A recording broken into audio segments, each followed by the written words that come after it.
Hello, everyone.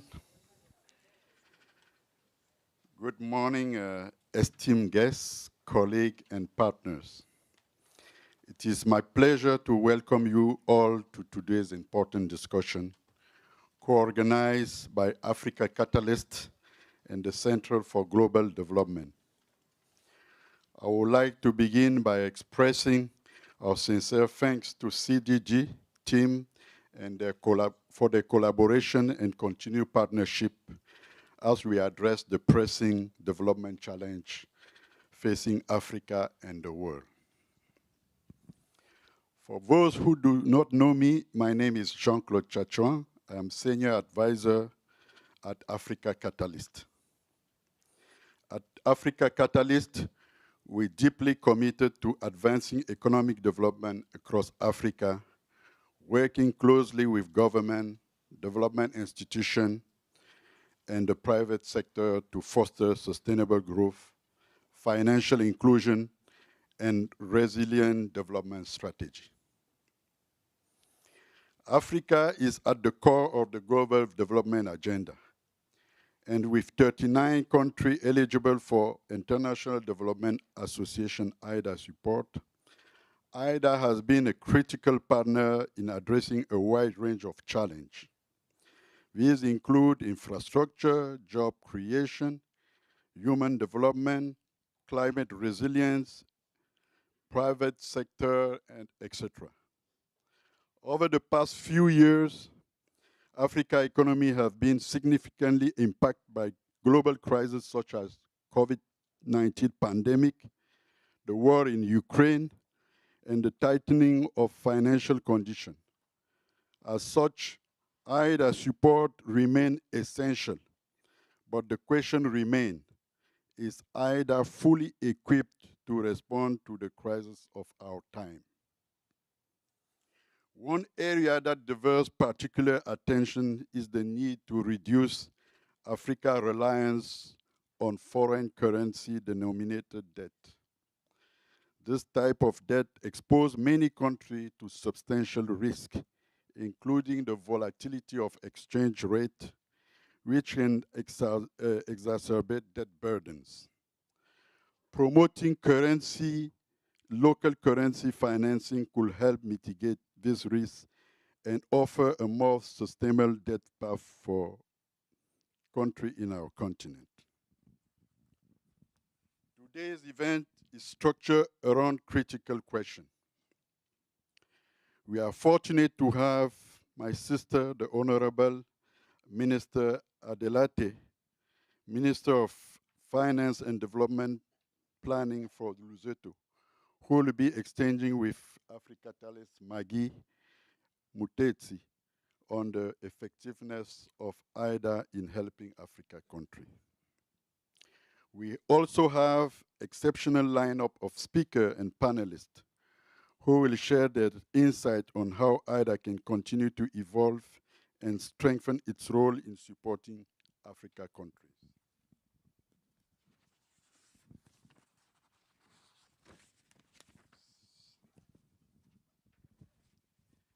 The first panel, moderated by Clemens Landers from Central for Global Development, will explore the theme, is IDA equipped for our time of crisis? The discussion will examine IDA's capacity to meet the financial and development needs of Africa in the face of ongoing global challenge. Following that, the second panel, moderated by Karen Mathiesen, also from CDG, is on is IDA new result measurement system fit for purpose?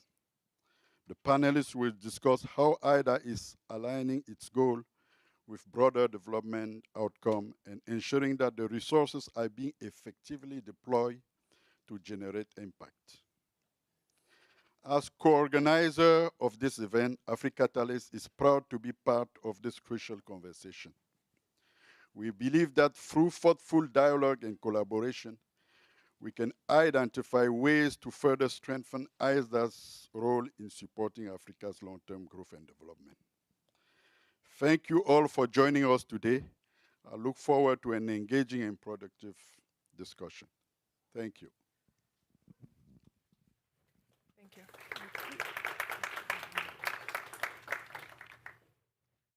Hi, everyone. Sorry. Thank you, Jean-Claude. Hi, everyone. Good morning, and thanks for making time. I'm just going to jump into the conversation. I don't think we have as much time, and we have a couple of panels after this. But I want to note that this conversation is extremely important for the African continent at a time where we have a financing gap of 250 billion. So I'm not sure if the money for IDA is even enough, but we'll find out how we can work around with what we can get and what needs to be done. My name is Maggie Mutesi with AfriCatalyst, Strategy Comms and Advocacy.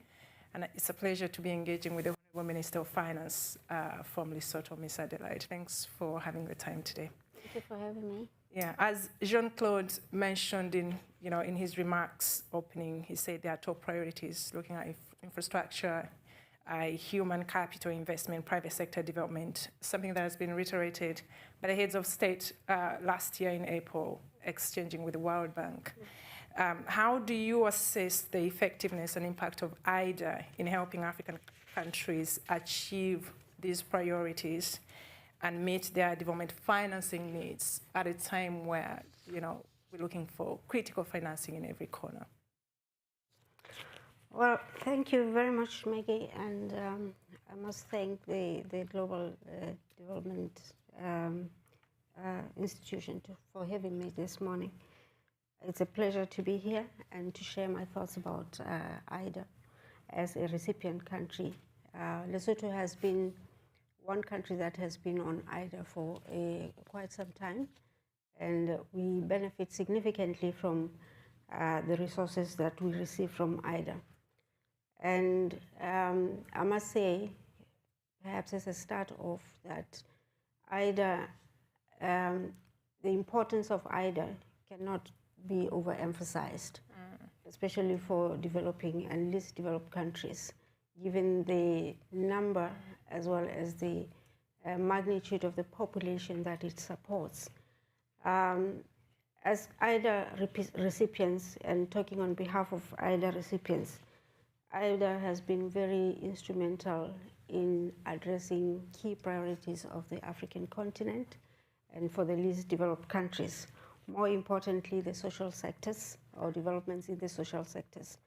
And to that extent, I always see it as one instrument that addresses what I would call the attainment and accessibility to global public goods.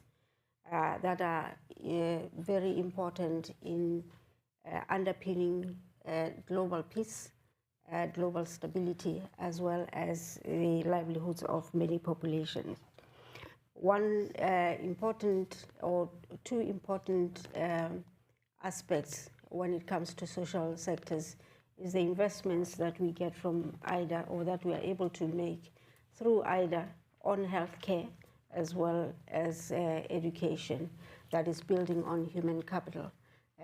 And we must understand that if I were to talk about Africa alone, the magnitude of the population that is youth and that is a population that is unemployed is huge. And it's important for us to invest in that future generation, for us to be able to later on be able to access the demographic dividend that we get from that population. But more importantly, transforming livelihoods of our people through building infrastructure, critical infrastructure that develops that is able to facilitate developments in investments that are done by the private sector. This bridges an infrastructure gap that is huge and that has been there for a very long time, making it possible for these countries to develop and be able to give essential services to their populations.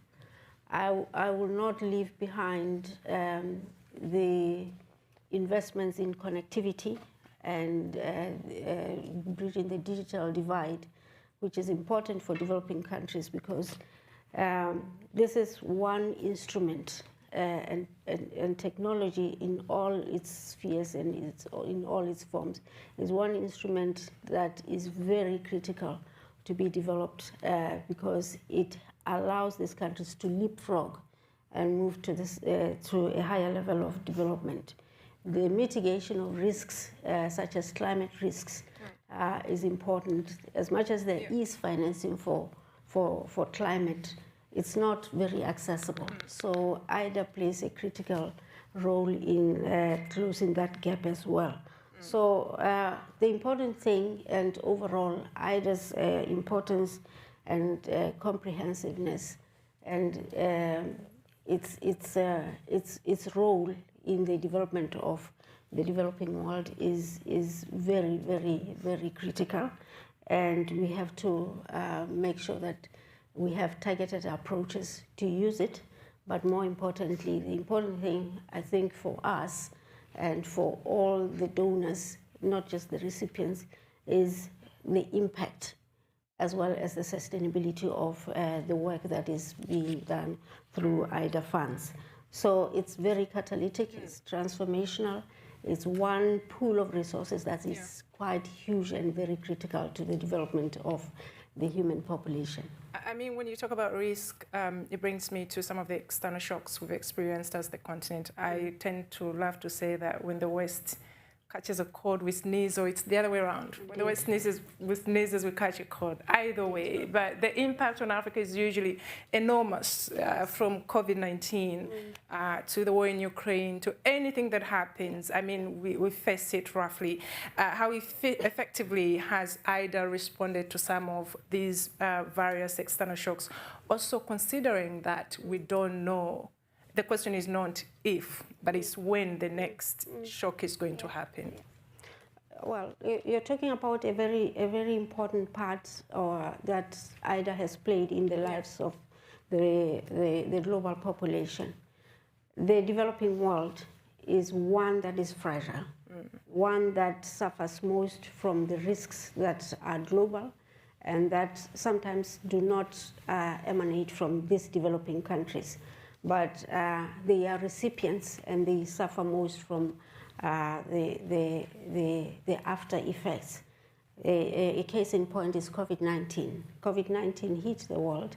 Through IDA, we saw responsiveness that is unprecedented when the World Bank Group, through IDA, was able to avail resources for vaccines as well as other necessities that were required at that time to address that need. I must say also, as I talked about climate risks, but we also talked about the wars, geopolitical tensions. Geopolitical tensions emanate elsewhere, but most of the developing world will be the ones that are hardest hit. Supply chain restrictions and shocks hit us hard, and the most vulnerable of our populations were the most affected through increases in prices and inflationary pressures that build up. As a result of that, we saw countries facing restraints in their fiscus, waning fiscal space, and of course debt levels increasing. And of course, as a result of IDA, that is accessible and much more affordable to these countries. Some countries had the opportunity to resort to that pool of financing to alleviate some of the pressures that they felt at that time. So it's a multiplicity of challenges that excuse me, that these countries face from time to time. Climate shocks are much more prevalent right now, and most of the countries are going through one shock after the other as a result of climate shocks. My own country, we're experiencing storms, floods, we're experiencing droughts and heavy rains, and all manner of things.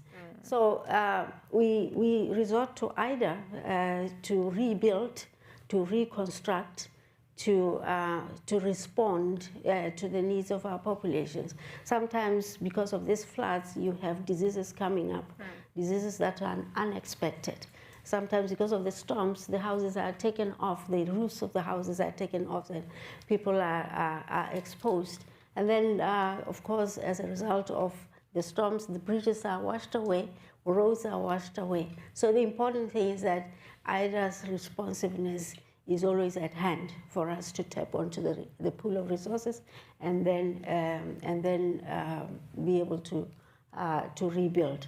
Needless to say that prevention is always better than cure. Absolutely.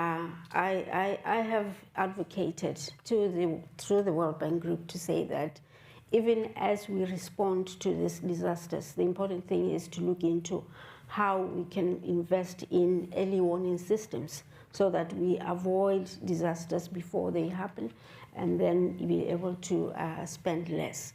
It has been proven that if you respond early and prevent, you spend less than what you would spend as after the disaster. So this has been it is one example and a living example that where IDA is instrumental and is key, and you can never really replace it for anything else. Yeah.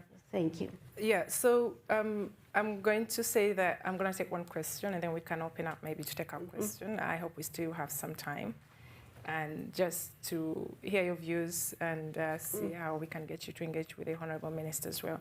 But there's been robust and ambitious calls for the IDA 21 replenishment, and if you could share with our audience, why you think this historic replenishment is very critical for the world and particularly Africa.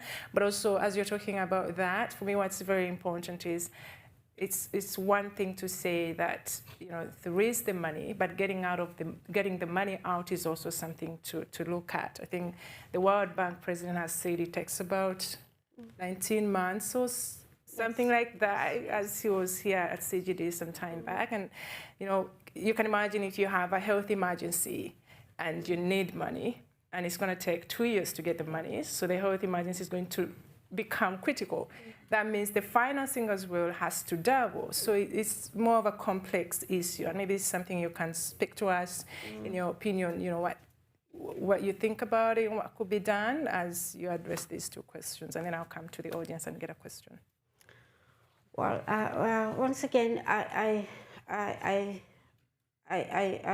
needless to say, IDA is an indispensable instrument. Yeah. I remember when Mr. Ray came into office, one of the things that he talked about is the agility with which we respond. And it is his agenda to see that IDA responds, and the bank is much more responsive and much more agile to address issues of developing countries. But more importantly, that we see the impact. We don't just disburse funds and not see the impact. It must be impactful, it must be sustainable.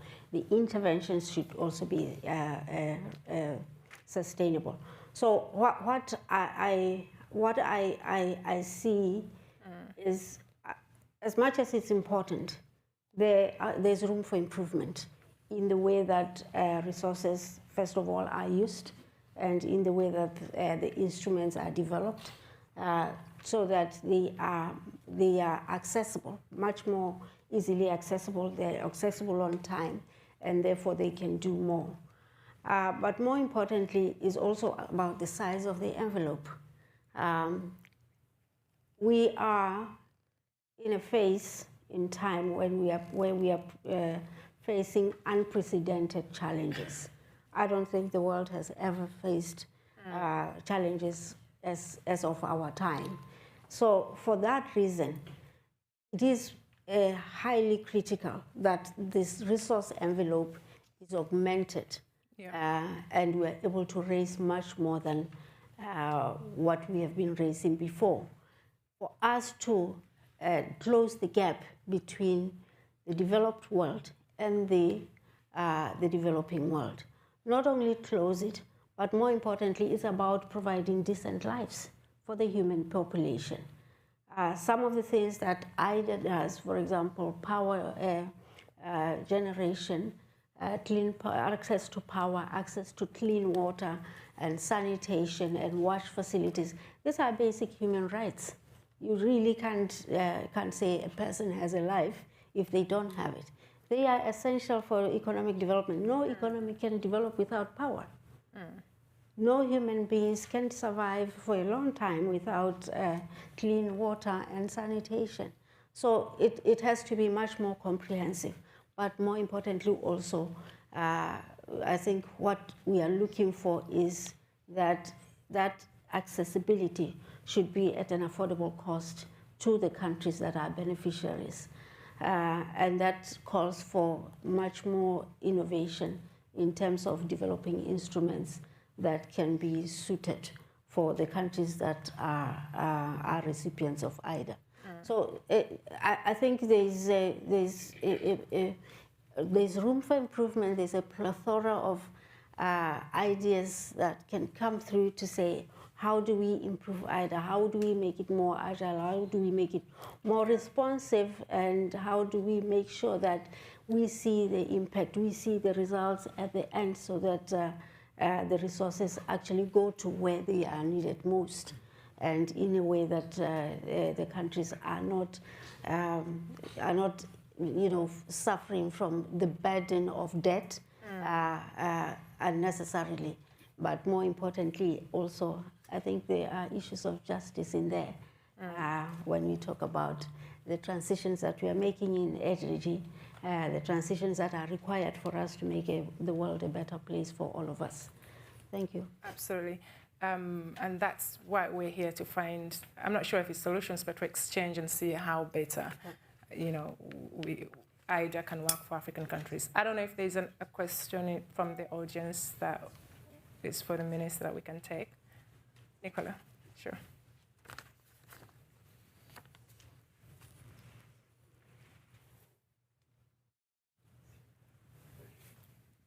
Hello, Nicholas Swan, Swiss Think. Thank you for your remarks. I'm just wondering, a theme that has come up already this week is coordination between different entities, and we could take the example, for example, of IDA versus the African Development Fund, and wondering from your perspective, the extent to which there's potential for efficiencies of a scale that would matter to the impact, just in terms of coordination.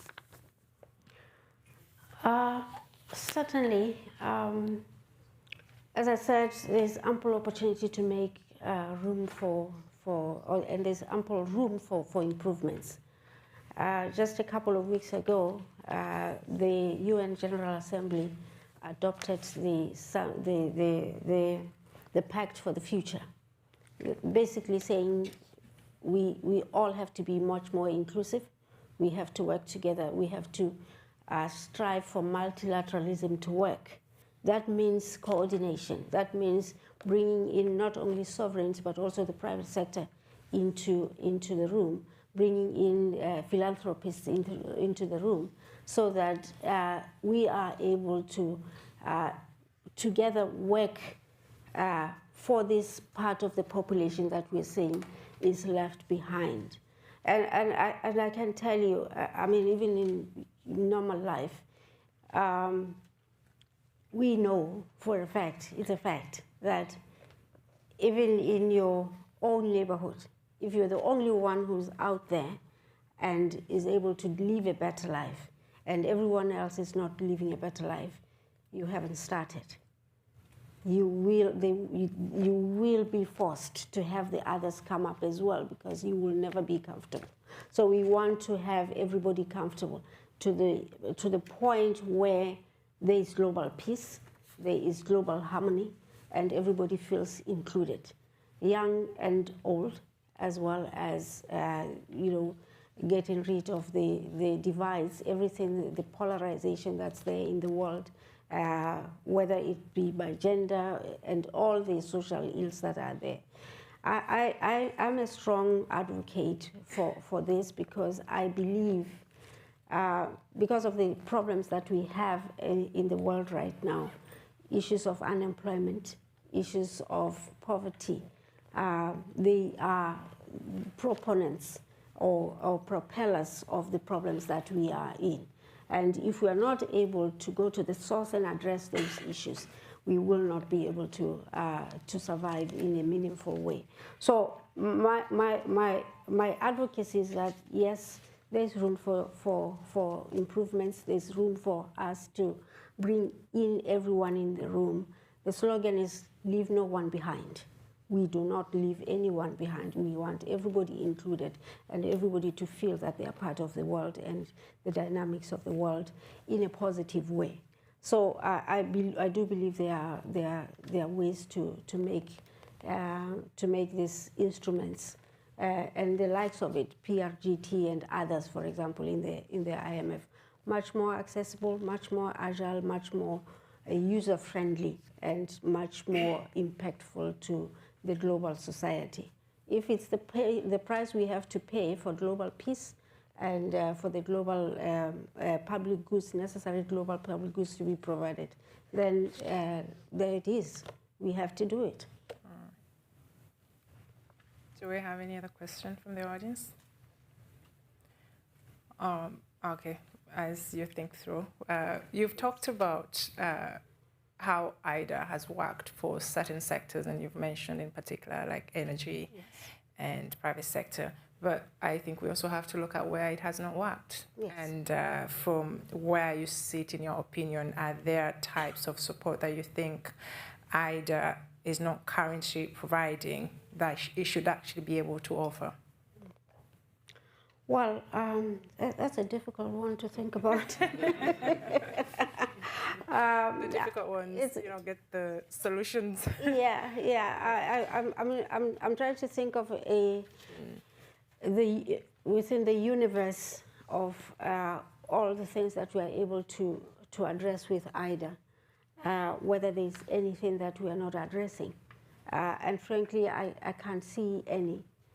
We're doing social sectors, we are doing justice, we're doing governance issues, basically trying to get our economies a holistic set of reforms for them to work better.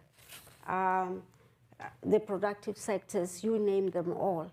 So what I think is important for us to see if and again, I want to repeat, multilateralism is very important. I'm sorry I got caught up in there, but the important thing is we need everybody to come to the table, and we need everybody to be positive for the future of the world, for us to be able to survive as a species, if I may put it that way.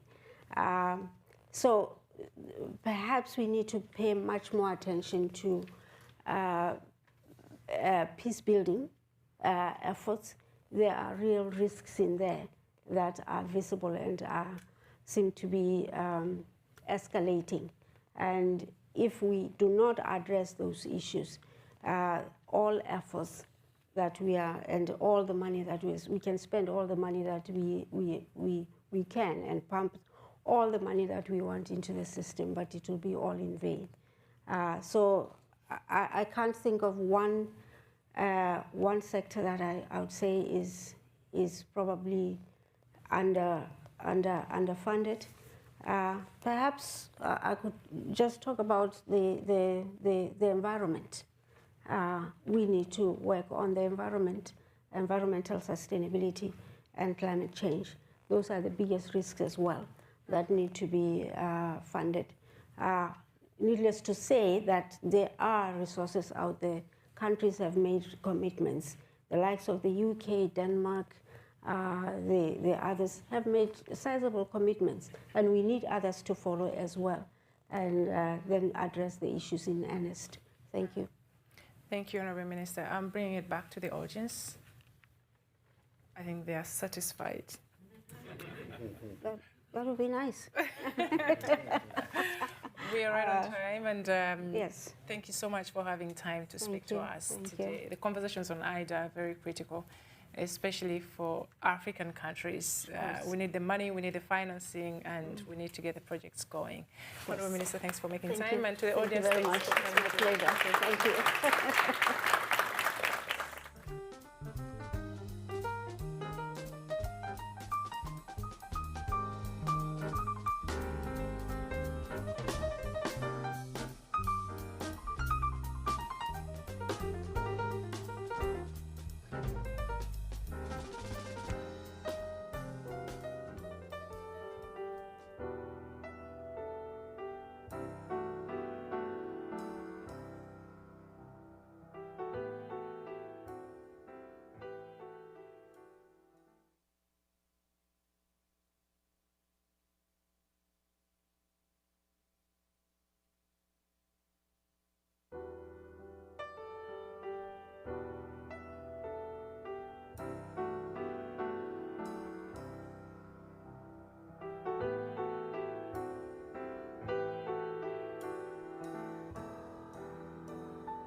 And you check your.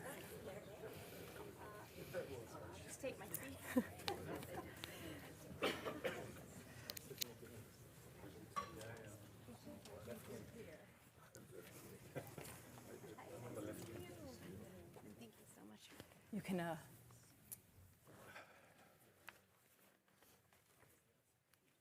Great. Well, thank you, everybody, and thank you for staying for the second panel, which is has the big daunting title is IDA Equipped for Our Time of Crisis. I really want to build off of a lot of the themes that the finance minister just articulated. I thought it was a really compelling articulation of what IDA means for a recipient country. And a lot of the attention in a replenishment year on IDA is really rightly focused on IDA's role in development effectiveness. And that's going to be the topic of the next panel. But what I really want to focus on here in a large amount is IDA's really playing an increasingly consequential macroeconomic role in terms of macroeconomic stability in low-income countries. And this is really especially true at a time when global financing conditions are really changing for a lot of the world's poorest countries. And we're really finding ourselves in a new era where financing is just very tight. So if it weren't for IDA, a lot of low-income countries would actually be seeing more external financing exiting their economies than entering. And that's very serious, it's very stark, and it's very new. And so I would say, arguably, IDA is the most important player in the global financial safety net today for low-income countries. The IMF is the financial firefighter, and IDA's a real piece of the global kind of financial safety net and helping maintain positive net flows to low-income countries. But this really raises a lot of questions. It raises a lot of questions about IDA's countercyclical role. It raises a lot of questions about IDA's role in the debt architecture. And frankly, it also raises questions about the sustainability of the IDA model. I mean, can we keep on hitting these big replenishments? And it's especially true in an environment where donors are increasingly becoming parsimonious. So we have a really stellar group of panelists here today, so I'm very excited. Not in right or left, because I can never tell my right or left when I'm up here, but let me just start by introducing Margaret Kulo, who's the Deputy Assistant Secretary for International Development, Finance and Policy at the U.S. Treasury Department and the IDA Deputy for the United States.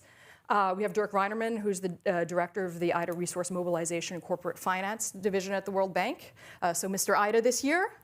We have Gargi Ghosh, who's the President of Global Policy and Advocacy at the Gates Foundation. And we have Ishak Diwan, who's the Research Director at the Finance for Development Lab. And what I thought, Ishak, is maybe you can kind of kick us off. And you recently wrote a very compelling paper about financing conditions in low-income countries. And maybe you can just kick us off by just reflecting a little bit on how the financing environment looks today, and how it's really changed over since COVID, basically. And just maybe reflect a little bit, on IDA's role in these dynamics. Is it helping or exacerbating some of the global dynamics? Yeah, thank you, Clémence. So just some broad facts to paint the picture. IDA has surged after 2019, and that's the good news. But money has left the 79 IDA countries to other sources, and that's the bad news. if you like, in terms of the total debt of IDA countries between 2010 and 2022 or so, they've gone from something like 200 billion to over 600 billion. So there was a major increase over time and a very important change in composition. In 2010, IDA was at about a third. It's still about a third when you add the grants, but the rest of the composition has changed tremendously. And there were other MDBs and Paris Club bilaterals. Those became a little smaller, and there was more borrowing from the markets. About 20 IDA countries borrowed from the Euro markets. And from China as well. And so you have a much more equal kind of split of the debt between these 5 key players.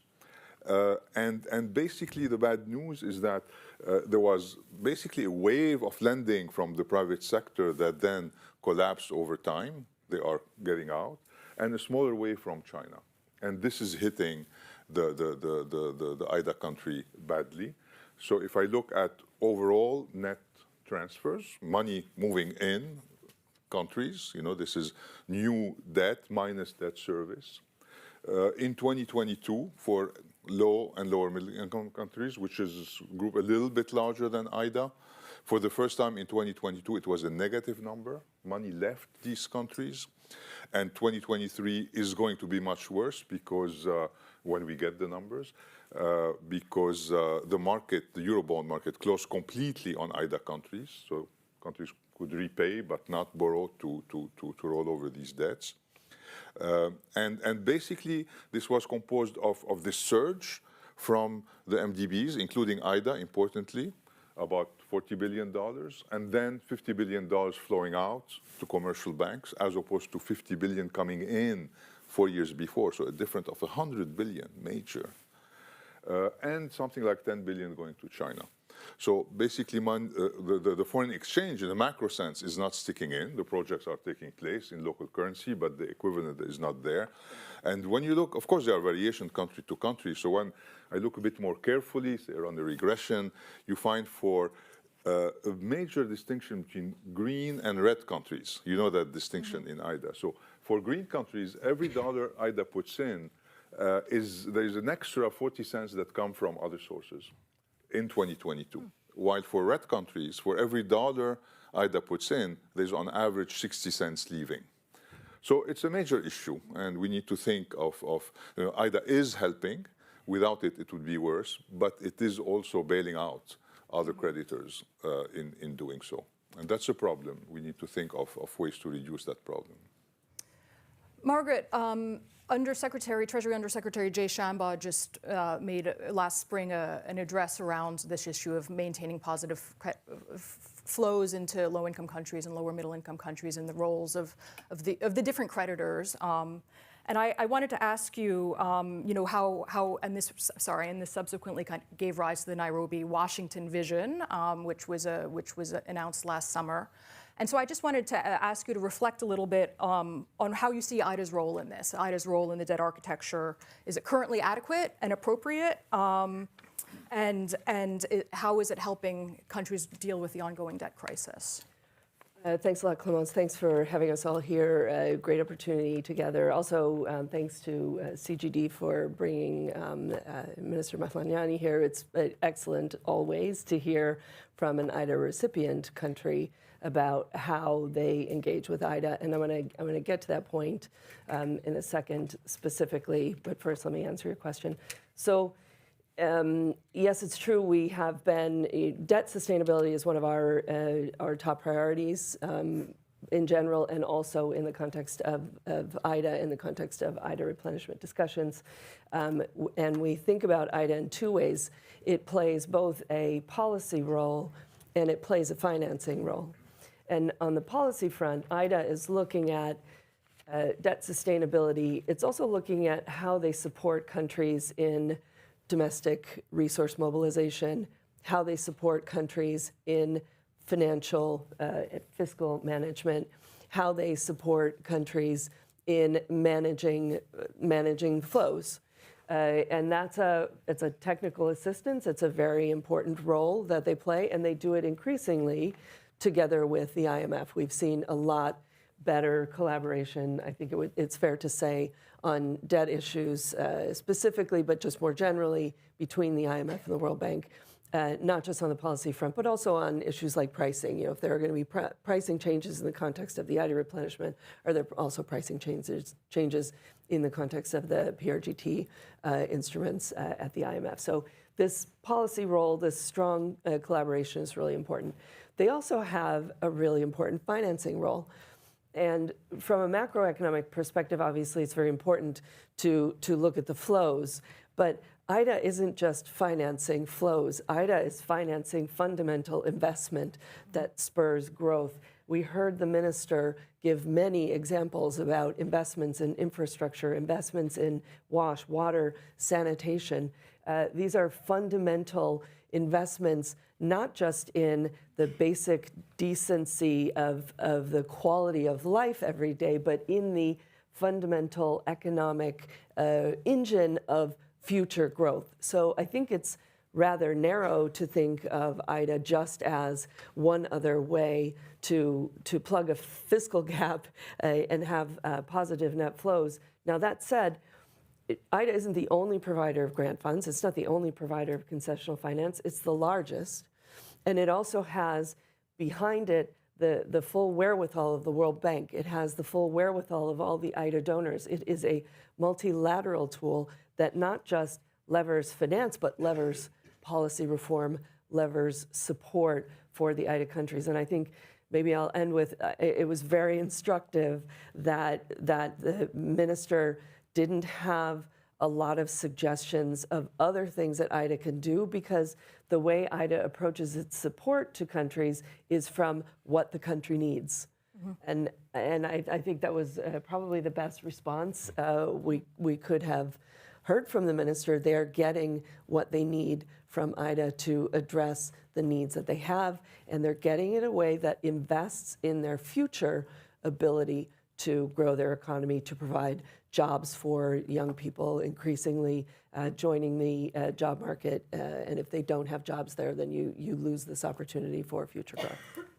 Yeah, no, I was also very struck by that response of IDA's doing so much we have reached, the IDA is providing what the government is requesting. And that, I think, is very encouraging, and I think that's something that is a very positive takeaway. But Gargi, I would ask you, IDA has been taking on an increasingly broad amount of functions over the course of its history, and in recent years, it's even been being asked to take on countercyclical, crisis finance, more and more humanitarian. And some will say there's some mission creep. We were just in a conversation earlier, Bretton Woods at 80 this morning, and that was one of the things that some of the panelists were talking, not just about IDA, but some of the other international financial institutions of a little bit of changing roles. So I would ask you, how do you think IDA is taking on too much? How would you feel about that? And then to bring it a little bit back to financing, IDA is providing about $35 billion a year right now. Is that the right amount, or is $35 billion too small for all of the things that IDA's doing and IDA's being asked to do from the governments? Thanks, Clemence. Thanks for having me. I think it'd be very hard to be in this moment and not meet needs where they are. We are a partner of IDA's, and we aren't a shareholder, we aren't a borrower, but we partner very closely and find IDA really an essential partner. And we're feeling the same pulse. So I was on this stage last week talking about growth, and I think we can all agree that the best way to stop talking about debt is to fire up growth. And so if you think about how IDA would do that, and do that in the most inclusive possible way, our part of that is to really focus on human capital, health, women's labor force participation. But there's a set of things that IDA is thinking about that we rely on. I think the growth of the portfolio operating in fragile and conflict is super notable. I just heard this morning, Dirk, this might be your statistic that I'm now using, that it used to be sort of 14% of the portfolio in FCV. It's now over 40%. That's a real reflection of the operating environment. And to Ishak's point, it suggests that IDA is unique in being able to provide financing. That's not a portfolio that a private sector lender would easily go into. I'll give you another example that we think a lot about, which is as you think about jobs and jobs-led growth, we know that is unlikely to be the same old formula from decades ago that is purely on manufacturing. We're going to need to think about digital and the role of digital in jobs and connection to economies. So I'm thrilled to see the bank sort of doubling down on being able to provide advice and financing to support digital transformation in countries. So I think that all needs to happen. The two caveats or bits of advice I would offer first, and President Banga talks about this, if you do all of that in silos, it becomes too much and too compartmentalized to be efficient. Just to give you an example, we work with IDA on agriculture. Our piece of that is on-farm productivity. How do we help smallholder farmers in particular access inputs, growing techniques, weather advice to be more productive? The bank complements that thinking about sector-wide transformation. Now, if we thought of adaptation to climate change as a separate cone, we would really easily trip over each other, because the reality is adaptation is actually about agriculture and food security in a large way. It's also about coastal areas and building. So we have to integrate how we think about climate into the way we do ag today. So I think there are places to be efficient about it. And then finally, I completely agree with your nudge, and thank you for the leading question. I think if we're going to have these institutions do more, we have to be realistic about needing more financing. We can get more impact per dollar, but we're also going to need some more dollars. And so I think as the bank is out there now, looking for what, frankly, is quite realistic, a constant, real replenishment. I know that African leaders have actually called for an even more aggressive IDA, $120 billion. That's as the minister said before, that's where we are. That's the reality of the world we live in, and we'll have to be quite creative and aggressive and pushy to make that happen. Great. Dirk. One of the trade-offs that's really at the heart of the IDA financial model and the IDA hybrid model, and maybe you can explain that a little bit for our audience, but one of the trade-offs is really between volumes and terms. Slightly harder terms generate bigger volumes, and conversely, higher levels of concessionality, slightly less volume. So could you kind of tell us a little bit about how IDA approaches this trade-off? Is it currently getting the balance right? What are borrowing country priorities in terms of this trade-off between volume and terms? Are you contemplating any changes in the context of the current replenishment? Thanks, Clemence. And let me also start with a big thank you to you and CGD for hosting and for all of the good work that you do and the publications that you put out on aid architecture and the importance of IDA. My boss is Japanese, and he says that IDA in Japanese means love, and we're feeling the love, so thank you very much. My answer to you is going to be we need both concessionality and volume, and let me try and convince you of that. The first point, Ishak basically made the case that in this picture of net negative flows and worsening net negative flows, IDA is actually one of the only institutions that provides net positive flows. We had about $18 billion of net positive flows, IDA alone. That's our disbursements minus principal and interest repayments out there in the landscape. So we're providing incredibly important liquidity. That's notwithstanding Margaret's point that it's not just budget support for no reason, but it is project finance, a lot of that for very concrete results on the ground. But if you look at it from a net positive flow point of view, IDA is playing an incredibly important role. If you just take the common framework countries, since the beginning of the common framework, we've provided about $11.2 billion just in net positive flows to those countries that are under the common framework. So absolutely critical, and absolutely critical in IDA 21 that we continue that. So that's the concessionality story. At the same time, you're hearing it from the minister on the panel, but we heard it in Nairobi, We heard it from all of our recipients, that volume is also important. We have increasing challenges, not just the traditional development challenges, but exacerbated by climate change. We heard again this morning the adaptation challenge. We're hearing it over and over again. And IDA, as a source of concessional funding, also needs to provide volume. So the trick is to get the balance right between the two. So a little insight into the financial kitchen of IDA is essentially that we have 3 levers to do this. One lever is donor contributions, right? Everything else equal, if we get more from donors, we can do either more concessionality, the same volume, or we can do the same concessionality and volume. The second is, and I should start with that actually, is balance sheet optimization. How are we using the resources efficiently, right? That's up to management to do with our board. It's about risk-taking, et cetera. I won't go into the details, but we're squeezing that lemon as hard as we can. And we've produced in this round already 20 billion that we have in addition in the financial model going forward. So we'll continue to do that. And the third one is terms, financial terms that you can change.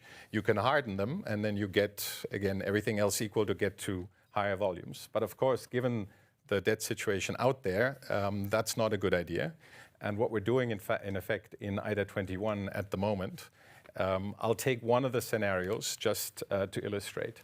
One of the scenarios is 105 billion. Why 105 billion? Because it's real flat in dollars. 93 billion, IDA 20 is 105 real flat in dollars this year.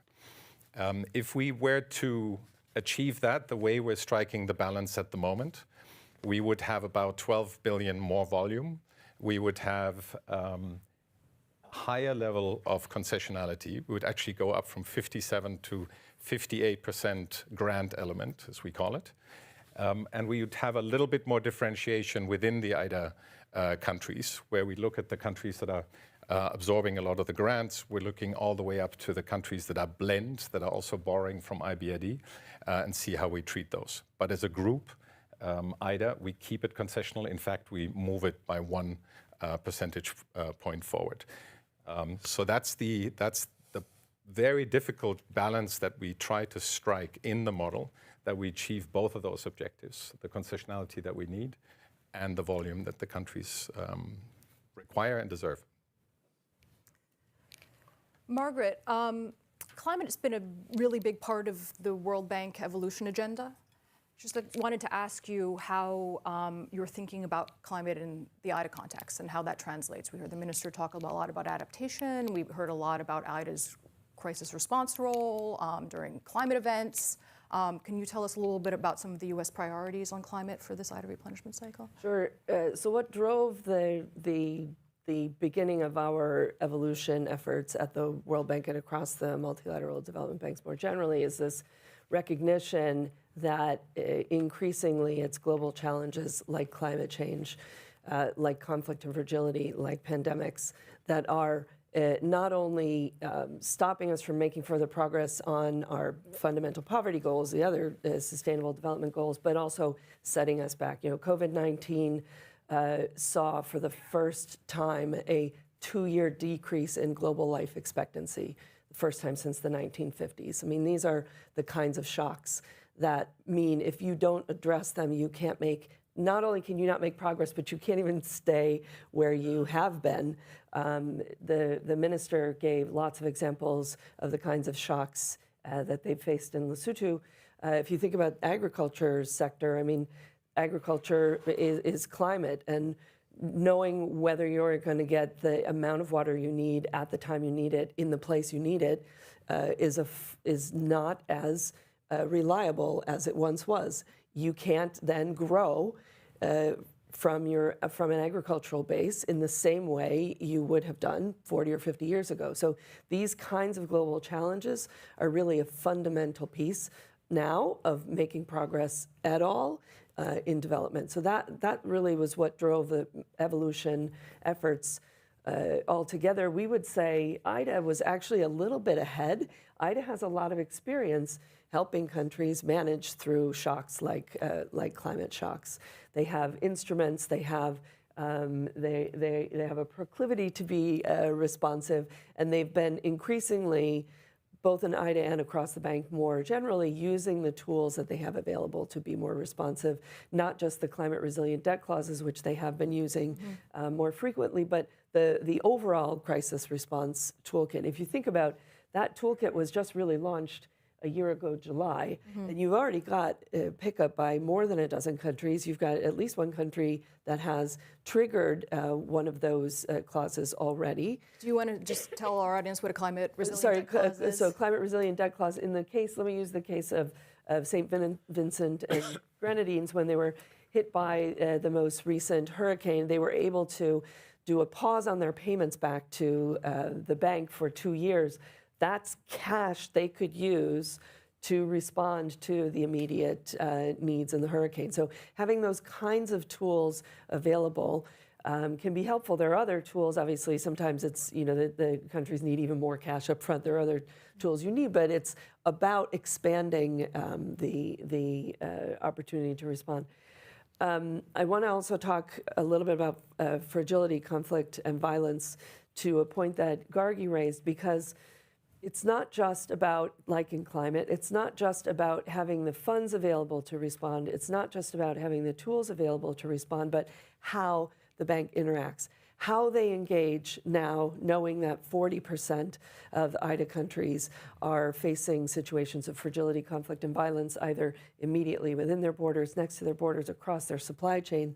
How they engage is almost as important as what the resources they have available to do that engagement. How you think about moving in and out of third-party implementation, how you think about those really critical pieces of advice to the countries on prevention, on prediction of fragility, conflict, and violence events. So I think we have to think more. The money's important, absolutely. The size of the replenishment is important, absolutely. But the tools that the bank uses and how they engage is far more important today than it was 3 replenishments ago. You started with climate. All of the countries are talking about adaptation. That's not, a line item finance climate adaptation. Your infrastructure has to be adapted to climate. Your agricultural investments have to be climate adaptive. It's a different way of thinking about all of your investments across the board. Dirk, I'm going to go back to you. Every 3 years, IDA makes this Herculean effort. Go to donors, negotiate a new policy package, a lot of the things that Margaret was just alluding to. At the end of the cycle, you have donors pledge. Is this model the best way of setting the policy agenda, fundraising? We're in an incredibly crowded field. I feel like every day there's a new institution that's created. Is IDA's replenishment model ripe for a rethink? Can we keep going like this for until IDA's worked itself out of a job? I'm going to keep going until December. That's my current focus. But let me answer it maybe a little bit more thoughtfully.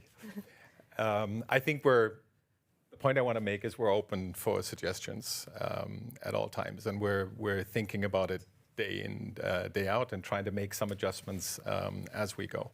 Right? I think the first point to make on the value proposition that we don't want to change is the fact that it has this country-based model that we heard the minister speak very eloquently about this morning. That it has the financial efficiency to get to impact, right? It is still the only AAA-rated vehicle out there for low-income countries. And it is incredibly important for the net flows, et cetera, everything that we've talked about. So I think that piece we definitely want to change. I don't want to change, and Ajay keeps saying it's the best deal in development. Mm-hmm. So we strongly believe that. At the same time, we realize that there is Clémence, I think you called it a traffic jam of replenishments out there, a traffic jam in fundraising. I think that's right. We feel that. And we need to deal with that. And I don't think that's going to get better going forward. There are a few changes that we're making already now. We're providing donors with some new ways to contribute, right? The model in the past has basically been on grant contributions plus concessional partner loans, right? So partners can give us a loan at concessional rates that's cheaper than the funding costs that we have in capital markets. That little delta helps us a bit on the margin. Hasn't really made a huge difference, but it's an option. Now we also have hybrid capital, which we've already tried on the IBRD side. Now we're also introducing that on the IDA side. And we're setting up a portfolio guarantee platform, which might be interesting for donors that are at the moment, because of their fiscal considerations, are cash strapped, but wouldn't mind providing a guarantee, which we can then use on our side to become financially more efficient. So that's already in some ways a change to the replenishment model, because it's not as singularly cash focused. We're also thinking about, not quite yet in this round, we're thinking about non-sovereign donors as well in a systematic way. We haven't really been able to tackle this. There are, of course, governance questions on how we do this. But we see that more and more we have a lot of wealth out in the private sector with high net worth individuals, with foundations. And we do have interest of some of the foundations telling us, what would this model look like? What could this model look like? So I think there's more an IDA 22 issue. But as we evolve the model, I think this would be a very good thing. But to your point on the aid architecture and how it fits in, we do have a structural problem, right? And you've done good work on this. The current global aid architecture really is an issue. Right? We see, and we've done a lot of work on this, we see a lot of evidence of fragmentation, circumvention. What we mean by circumvention is that at this point, only 40% of resources actually flows through governments like Lesotho to be able to drive their own development agenda. Only 40%. This is down from the time when we had the Paris agenda and we said we would put all of our weight behind governments with good strategies. At that time, I believe, by memory, it was 60%. So we're going backwards. A government like Ethiopia is now dealing with 260 development partners. Right? So we have a real constraint, and this is a government that has relatively okay capacity, but there are many others out there that don't. Right, so we've made it very, very difficult. Kevin Watkins the other day wrote that if you wanted to create a system to fail, you'd design it like this. Right? It is. We have a real issue, and in some ways, IDA is the antidote to that problem, because you have that integrated model, you have that country-based model, multi-sectorally. In some ways, somebody called it the canvas. That then others can paint on afterwards. I think it was actually Bill Gates who said that, Gargi. So that we see that it is part of the solution. So I would say, and within that, of course, we need partnerships, because the question earlier from the audience on the African Development Bank, we have a 300 million electricity target for Africa. We're not going to achieve that without our friends in the African Development Bank, and we're going to do it together.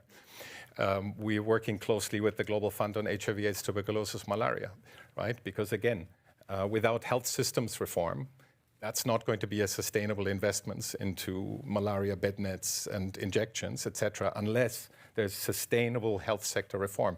That speaks in favor of a collaboration between IDA and the Global Fund, and that's exactly what we're doing.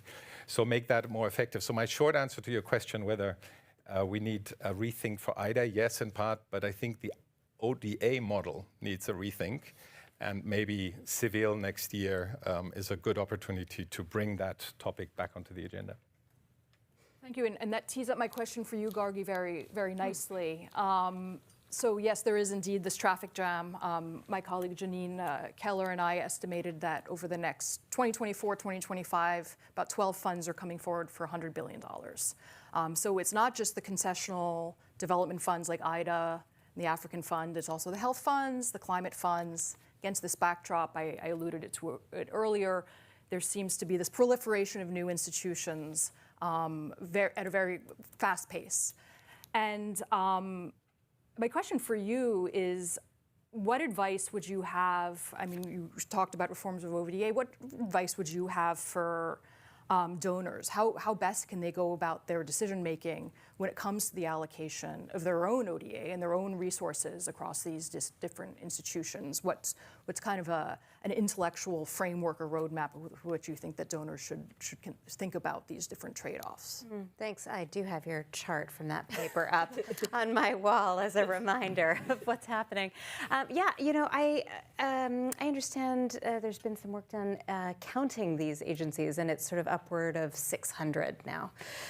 So clearly we're in a moment where as a funder, I hope all donors and, in fact, countries themselves will be looking at the efficiency and effectiveness of those. And there are lots of measures out there. CGD has one, quota. The FCDO has done multilateral aid spending reviews on a regular basis. So I think we have an evidence base to show which of those funds actually rises to the top on effectiveness. And we'll need to do some serious reflection about the ones that don't. I would not confuse a budget crisis among advanced industrial funders with a requirement to feel we don't have effective ways of delivering development. I actually think it's the opposite. I think when you look at IDA, when you look at Gavi, the Global Fund, again and again, those rise to the top of all of those effectiveness measures. And we should be very proud that we do know how to deliver, translate resources into development progress in partnership with countries. You know, if I think about the health sector, we rely, that triumvirate is a very important partnership. We rely on the incredible resources of IDA to help bolster country health systems. IDA sits on top of country spending, which even for low-income countries is the largest source of funding for health systems. So let's not forget that in our focus on ODA. But then, you know, Gavi and the Global Fund sit on top of those systems, or that canvas, I guess, if my boss used that phrase, to really deliver acceleration on specific areas. So I worked on Gavi in its very beginning. And at that time, we used to talk about a 17-year gap between when my children in this country would receive vaccines and when they would actually reach an equivalent family or a child in a low-income country. And today, you know, if you look at HPV, one dose, that has been actually delivered first in many developing countries. So we've really not just gotten resources out, to Margaret's point, but reshaped the market, changed the pipeline of R&D, built a public-private partnership that will kind of accelerate progress in vaccination, raise the ambition of EPI programs, which used to be the kind of neglected child in health systems.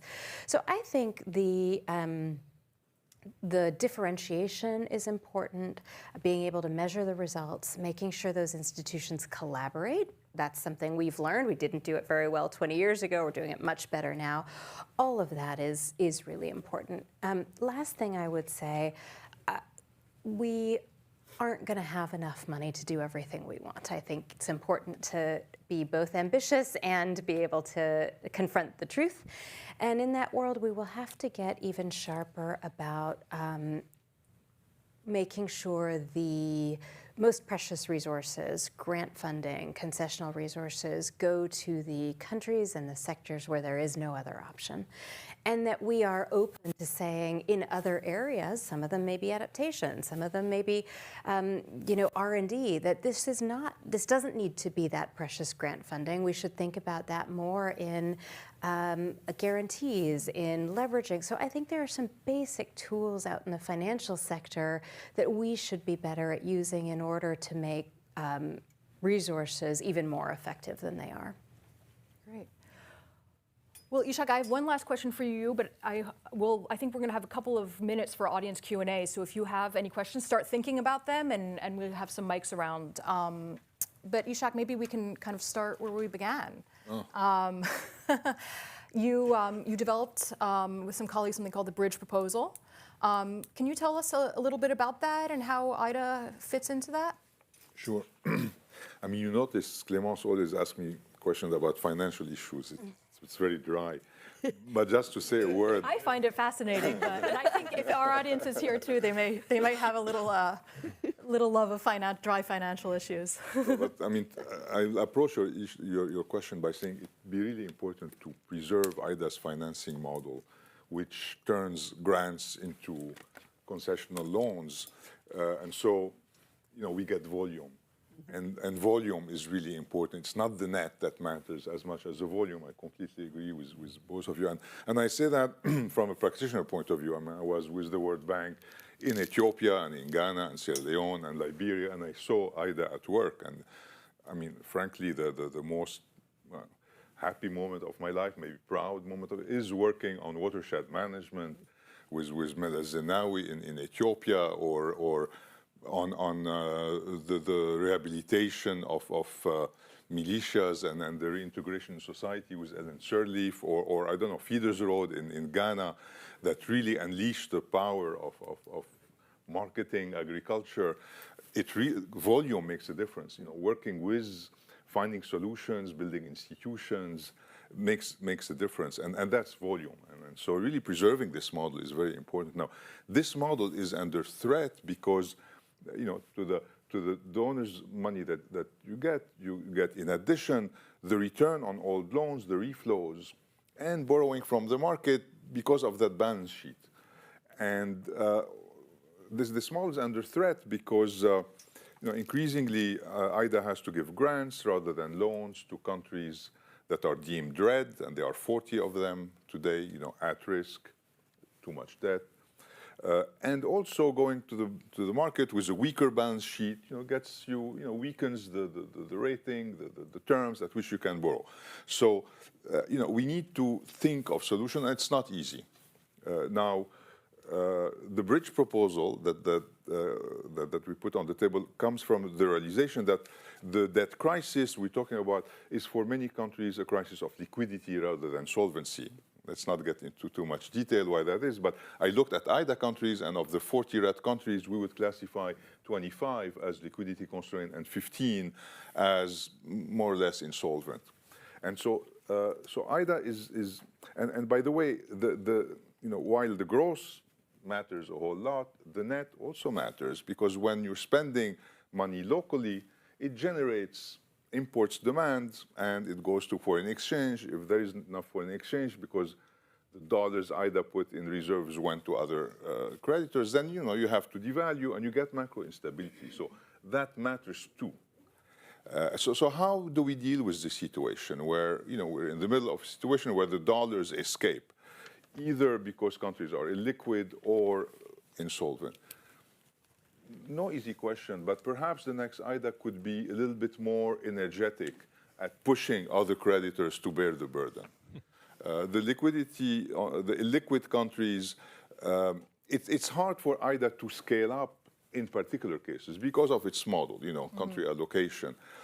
So it has to rely more on the PRGF in those countries and on IBRD, and push them to be more dynamic and to put pressure on other creditors to bear the burden to pass these difficult moments until the market reopens. That's for the illiquid countries.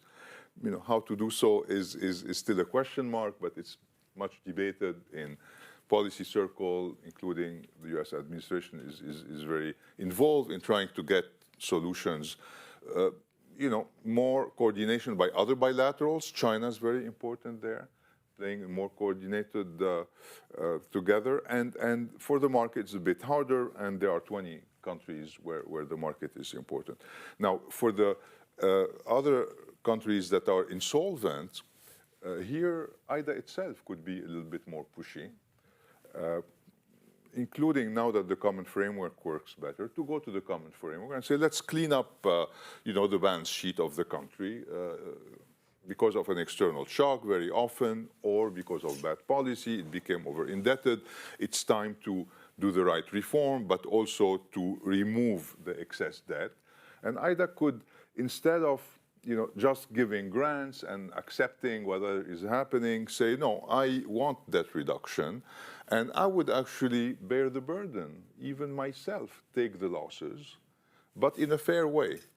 Because IDA is so concessional that, in a way, it has provided ex-ante debt reduction. So a fairness rule will imply minimal losses for IDA, but accepting the burden would, for example, reduce Chinese opposition by saying, yes, we would take the loss as well. So no easy solutions, but I think for the next IDA, really food for thought about how to be more active in resolving these situations. Dirk, people are already talking about the next IDA, so it looks like you'll have to stick around past December. I'm going to take 2 questions from the audience.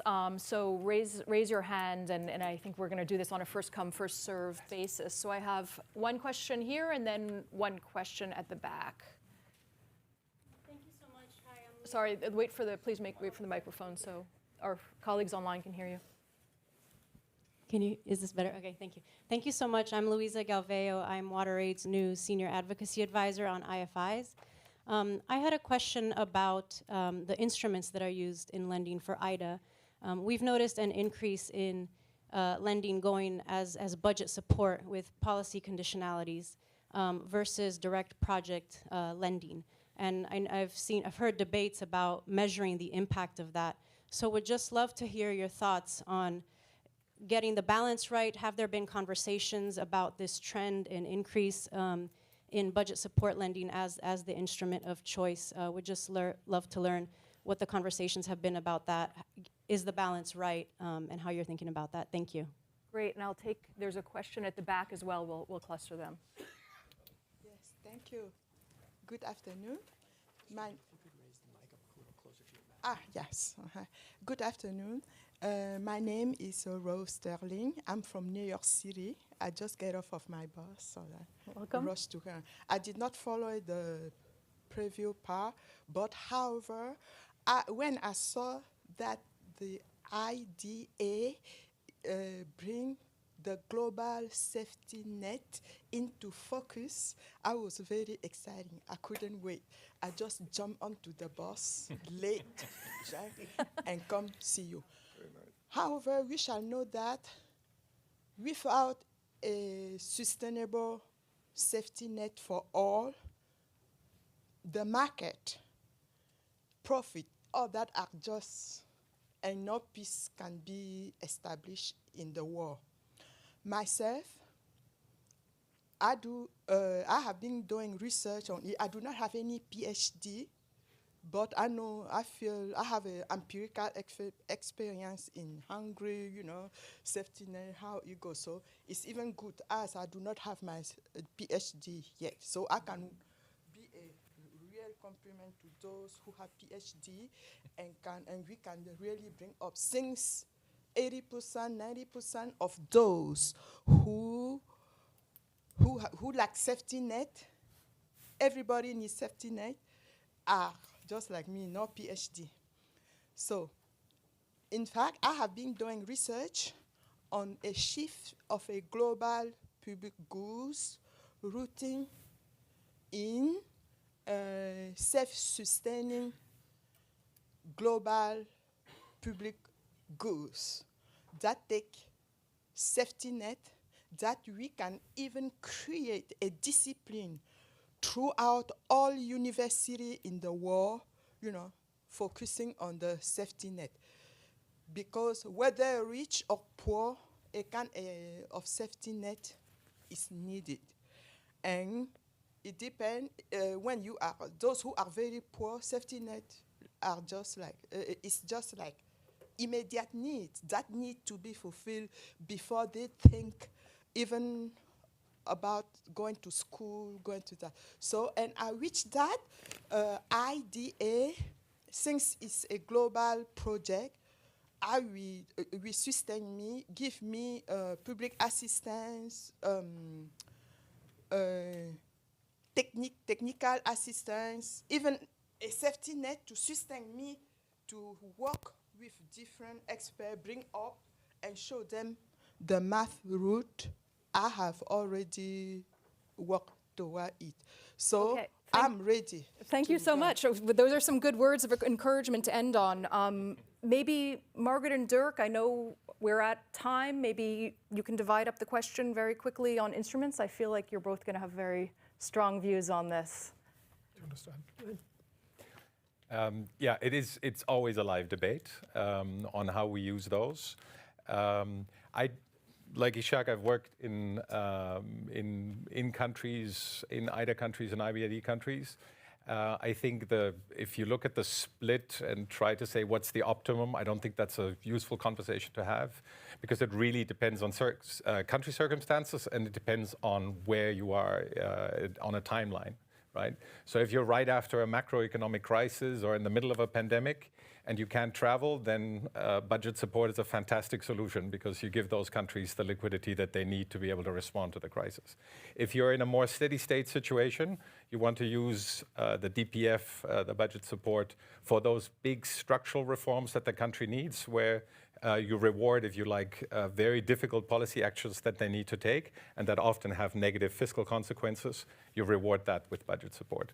And then you have a steady state investment project portfolio where you do all of the investments that the country requires for education, for health, for roads, for electricity, etc.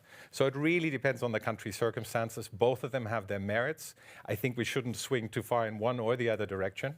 And at the end of the day, the optimum is the aggregate of good choices in all 77 countries. Yeah, it's great. You can have both more and less effective lending, either as project finance or as budget finance. And I think the real key is, what does the country need, and how are you measuring what you're asking them to do with the funds? And I think increasingly you see the institutions generally more responsive to starting from what the countries need and then working backwards. I think in that context, it's less concerning than it would have been, a decade ago, whether something is a project finance or a budget finance, because at the start, you're beginning with what the needs are, rather than a sort of top-down delivery of what you think needs to get done.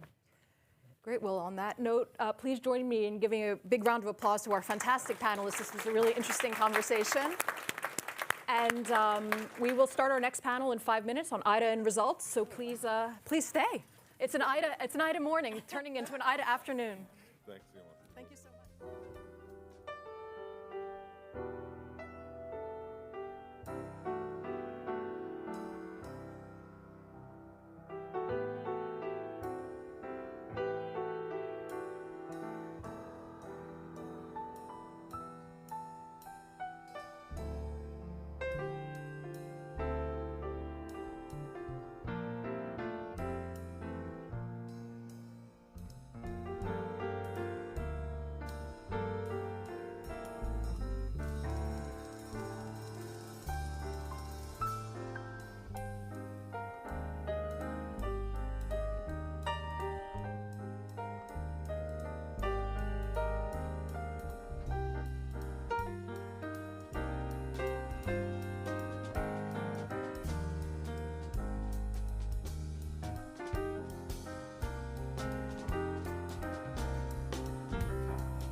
Ready to go?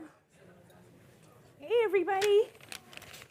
Hi, thanks for coming back. I know it's kind of the lunch hour. I'm Karen Matheson. I'm a project director here at the Center for Global Development, but I've been working on IDA for almost 2 decades, on and off. And I really wanted to do this panel discussion today on results.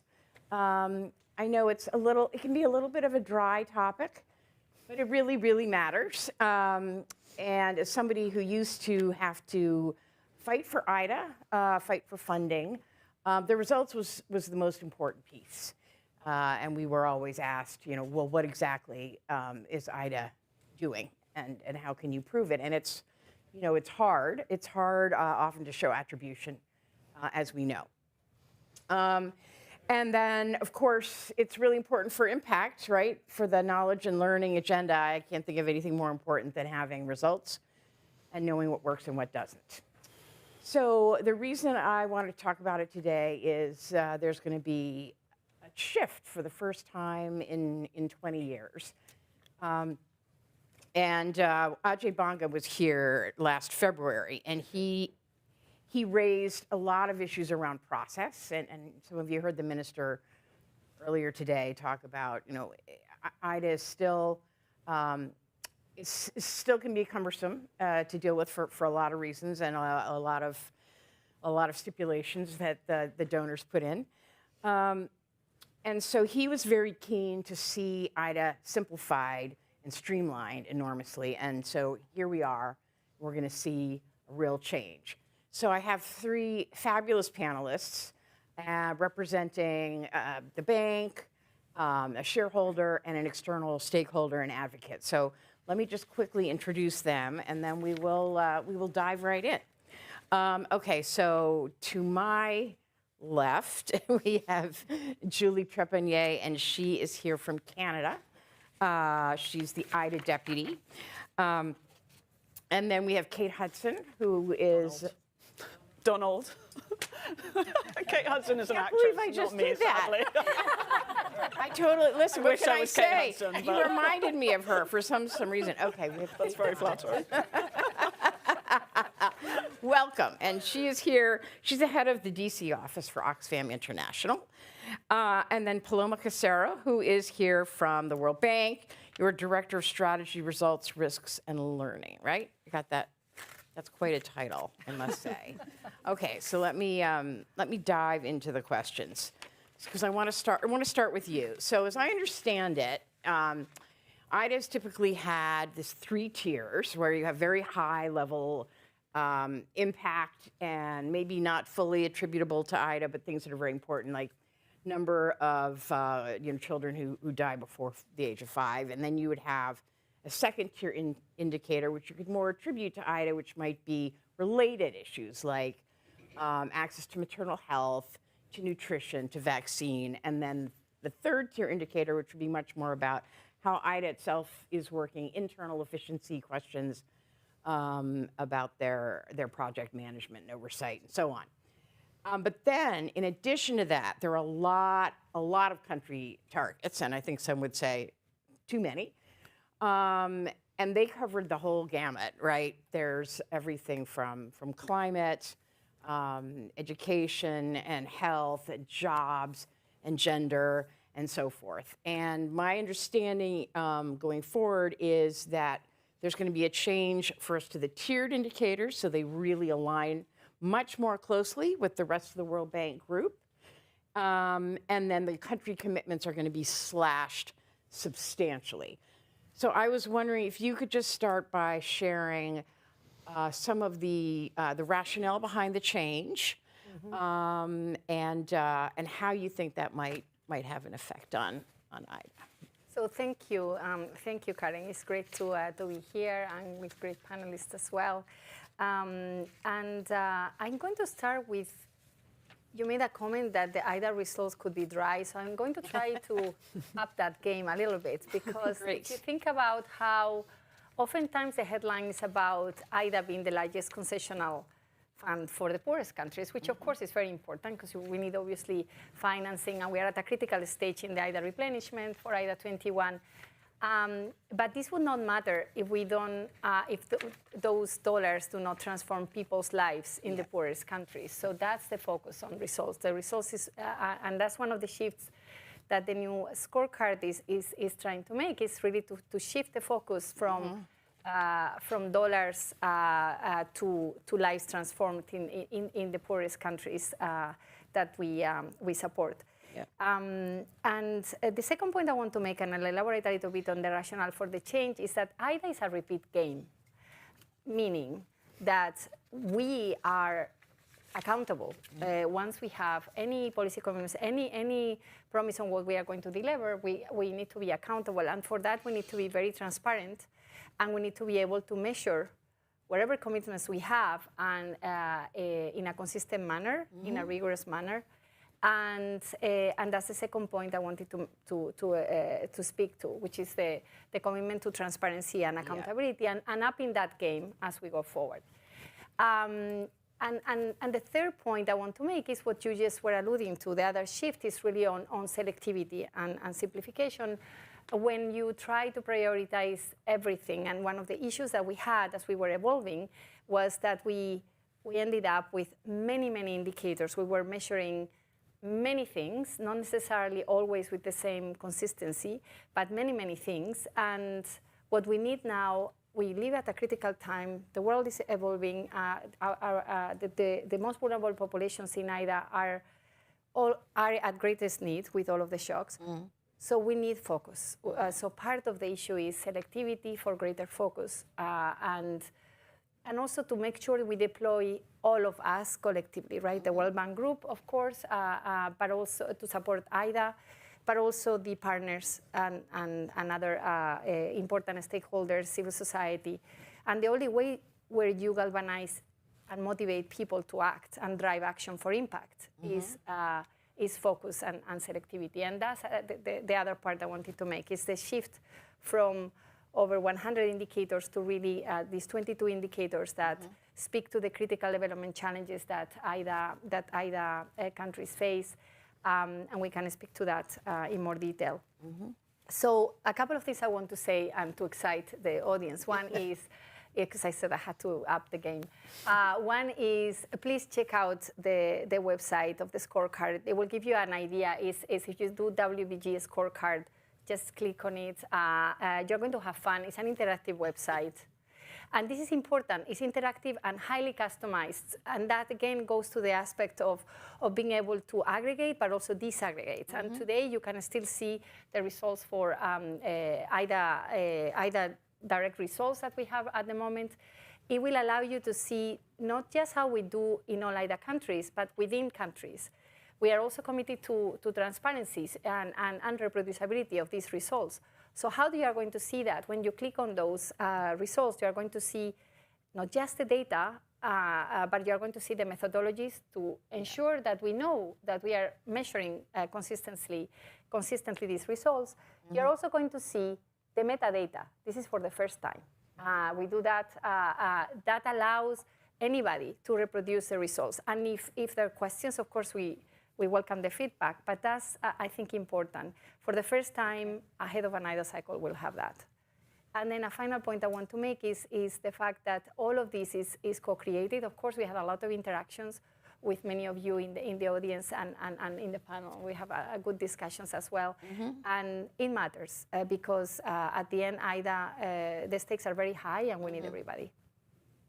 Thank you.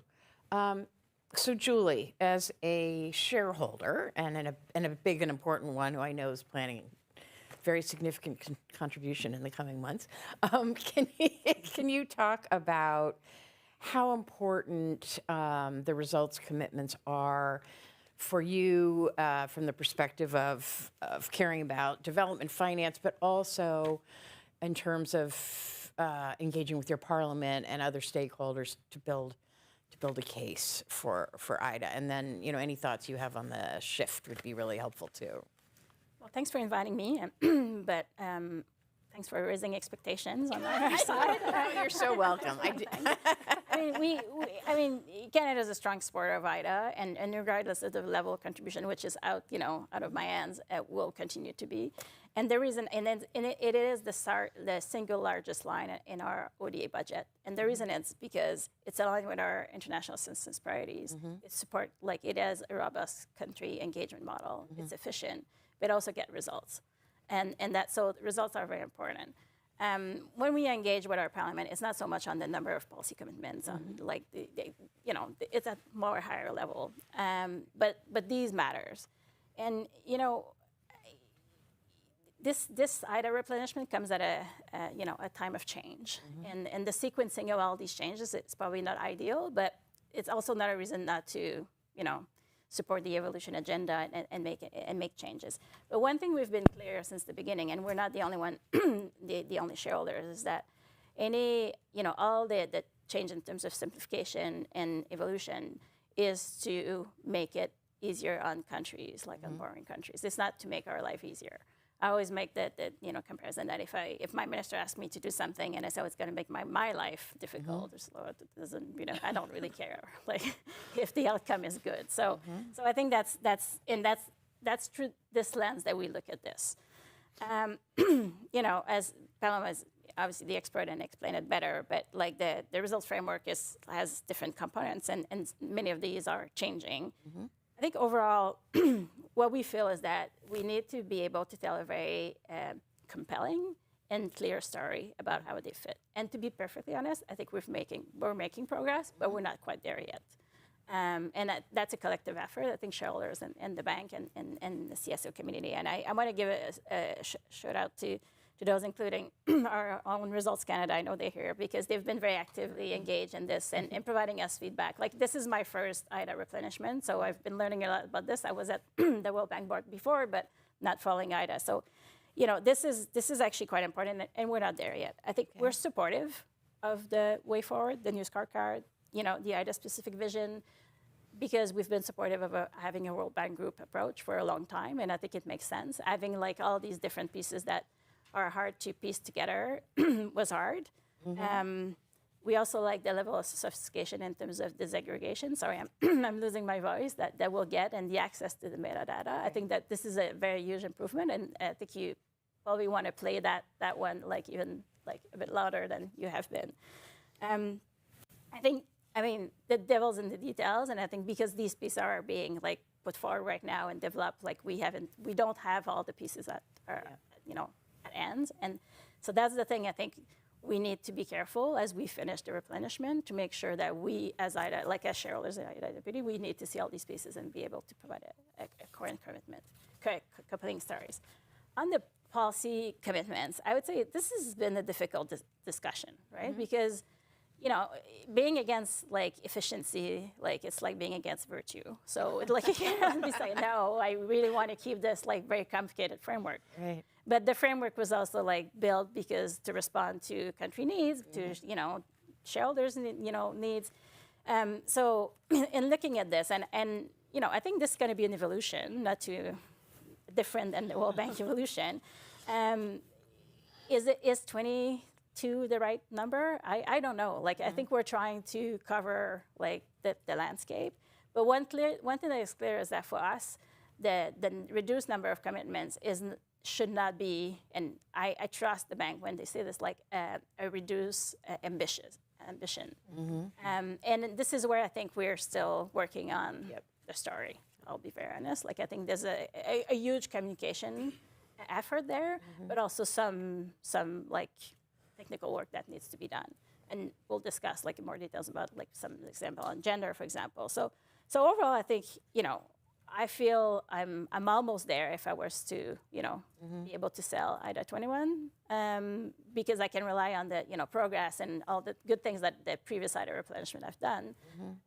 But I think we're still missing that very simple, the elevator pitch that you need to provide. That's the piece missing right now. But I'm also confident that we'll get there. Yeah.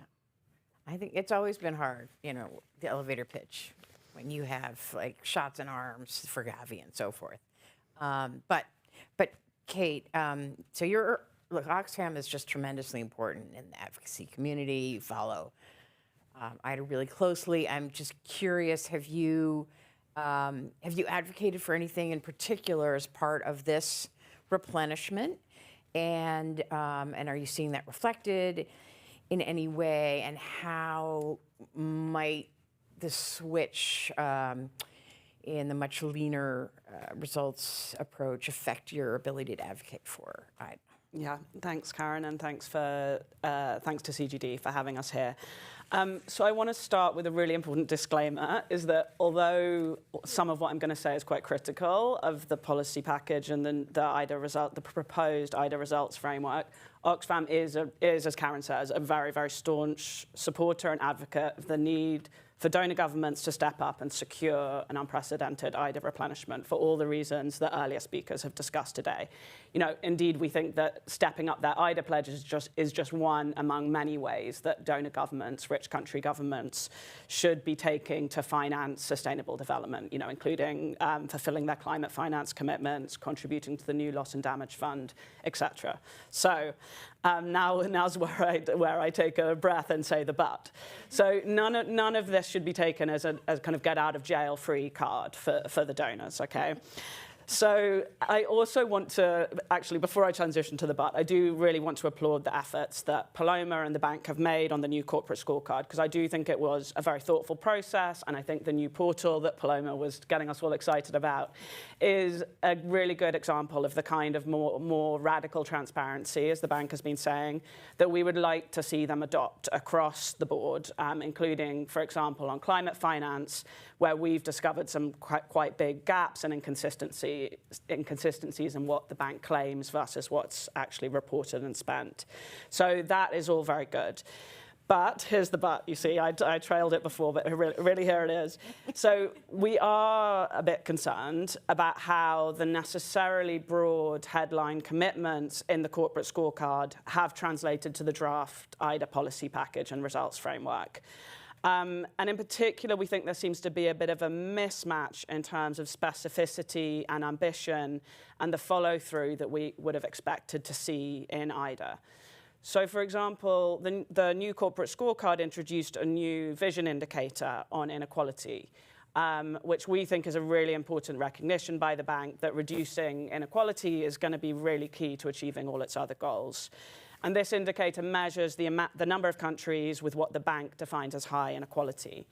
And actually, the majority of these countries that are in this category right now are also IDA countries. So one might think that the IDA policy package would then take seriously the need to include commitments and measures that incentivize and track the reduction of inequality. But we're not really seeing that to the extent that we would like.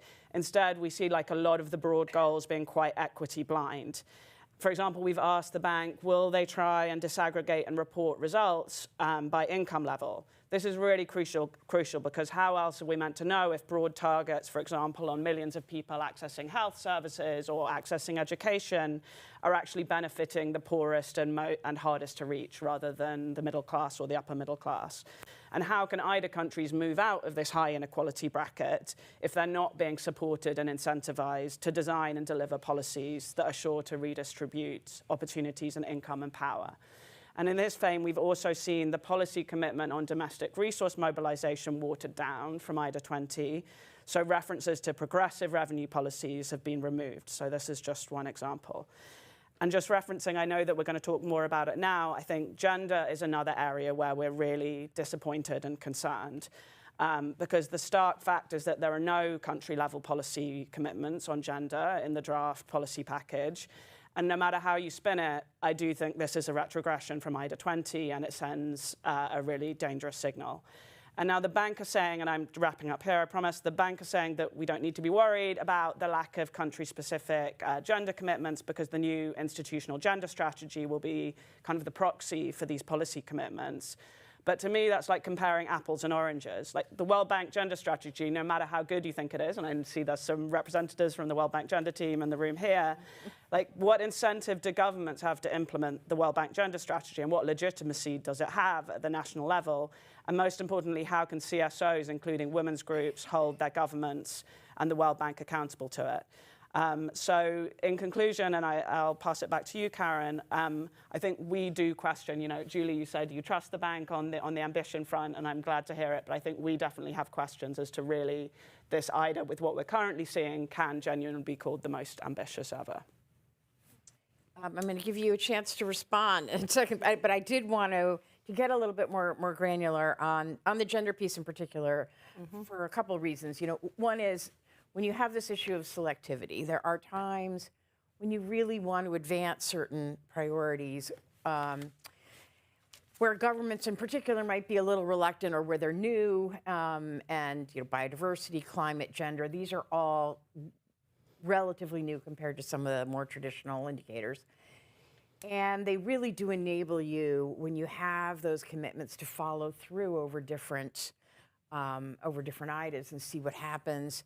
And so that's sort of what I'm wondering about is there a risk of losing on the demand side for some of the gender-related goals, and then on the knowledge side. And one example would be the childcare that was introduced in IDA 2021, and there was an enormous amount of effort around trying to encourage and support IDA to be able to do more on childcare, very much in the wake of COVID, because there was such a realization of the extent to which childcare and other unpaid labor really disadvantaged women, and that really brought that to the fore. So I think that's why, and then also, again, in terms of selectivity, it's not as if you're eliminating the country commitments. There will still be some for jobs and fragility and climate, but just not for gender. So for those of us who have been sort of fighting this battle for a couple of decades, I think we do wonder a little bit about the rationale behind that as well. So you are now on the hot seat. Take it away.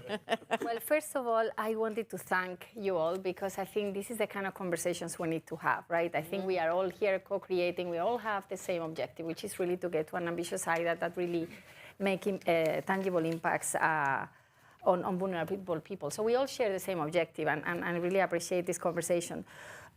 So let me just go to 3 points, one of each.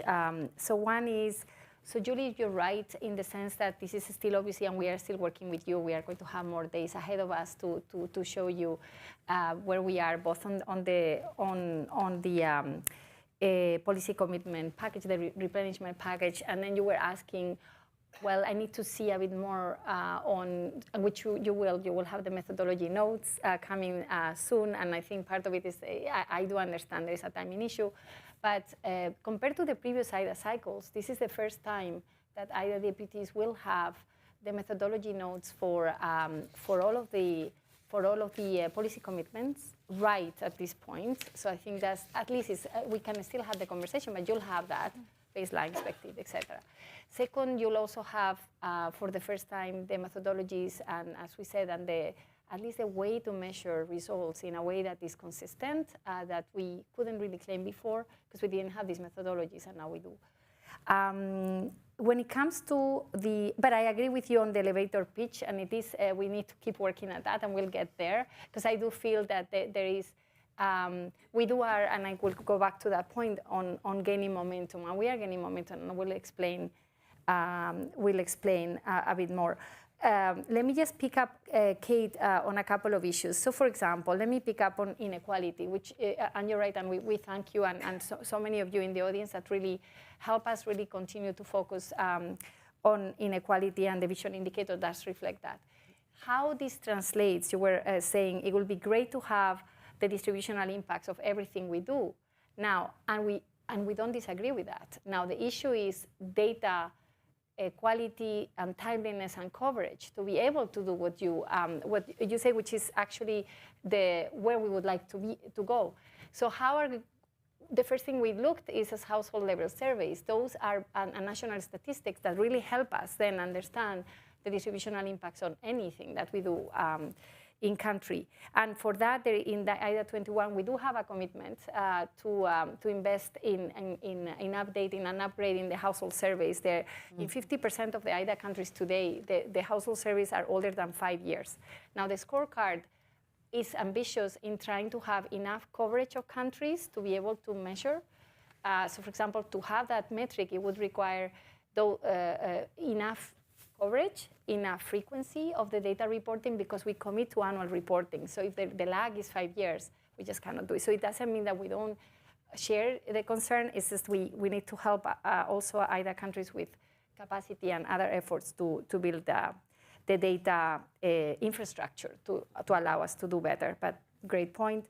And then meanwhile, in the multidimensional aspects of inequality, you were saying, how are we going to track if there are widening gaps? So once you go beyond just the income level, you will go into inequality of in access, in the quality of the services, in the affordability of the services provided, and all of these aspects are across the indicators or in the scorecard that we are going to be tracking with all sorts of indicators. So that's just to at least we will get into gaps that would, and that's one point I want to make, is how are we going to use this data? Because we used to have the scorecard, or in the past the RMS, as a reporting tool.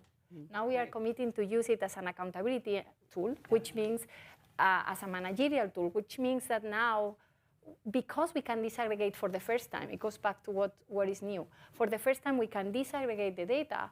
We can then say, okay, this is what the progress we are achieving, but where are the shortcomings? Where are we not doing enough? Maybe in this country has high level of learning poverty, and maybe to very disadvantaged groups, and yet we are not present. And before we couldn't really tell that across the results. So that's another aspect I wanted to make.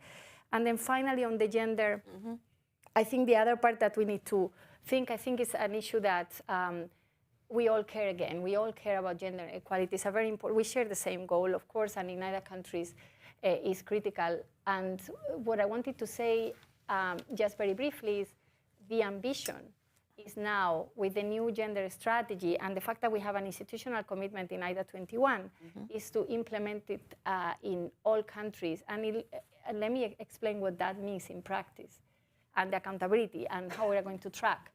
First of all, we are asking that all of the CPFs have gender equality objectives that, of course, are customized to the key priorities of advancing gender equality. So in one country could be gender-based violence, the number top issue. Another country could be labor market gaps, especially for women and adolescents. So this is a very important aspect that I wanted to mention, is that we are going to be tracking. Now we have a CPF reform, and again, we have a time issue to explain everything we want to do. Maybe if you could just spell out CPF. So country partnership frameworks, thank you, Karen. And this is basically, that's the tool we use. This is, we work with, of course, at the intersection of these priorities that we are discussing and the country demand. And it's very important. This strategy is really is the foundation of the country programming for us, and to be able to deliver results. For the first time, these country partnership frameworks now are also going to be focused on very few outcome objectives that are going to be linked to the scorecard. And for the gender strategy, the commitment is for all IDA countries. The CPS will need to have that commitment to have gender equality objectives. We are also going then to have results and measure these results, which we didn't do before, which means that as we go, I used to be a country director, so just let me put it concretely. I used to be a country director for the World Bank, and if I were now to be country director with this new emphasis of accountability and managing for results, I would be very carefully looking, not just at what the CPF objectives are and results, and in some cases targets. So that's another thing on ambition. Tomorrow, Ajay will be announcing two targets related to gender and the gender strategy, and that matters. These are results to be achieved by 2030. They are not just ambition, they're really ambition to deliver them. If I'm a country director in an IDA country, I would be looking carefully at the actions that are going to make a needle change, to move the needle towards these results. And we are having annual check-ins, which is another innovation. CPFs used to be documents that the state, once agreed, stayed. Now, and this is really, and Ajay will speak to that more, but the kind of like the change, the reform is towards annual, kind of like business plans.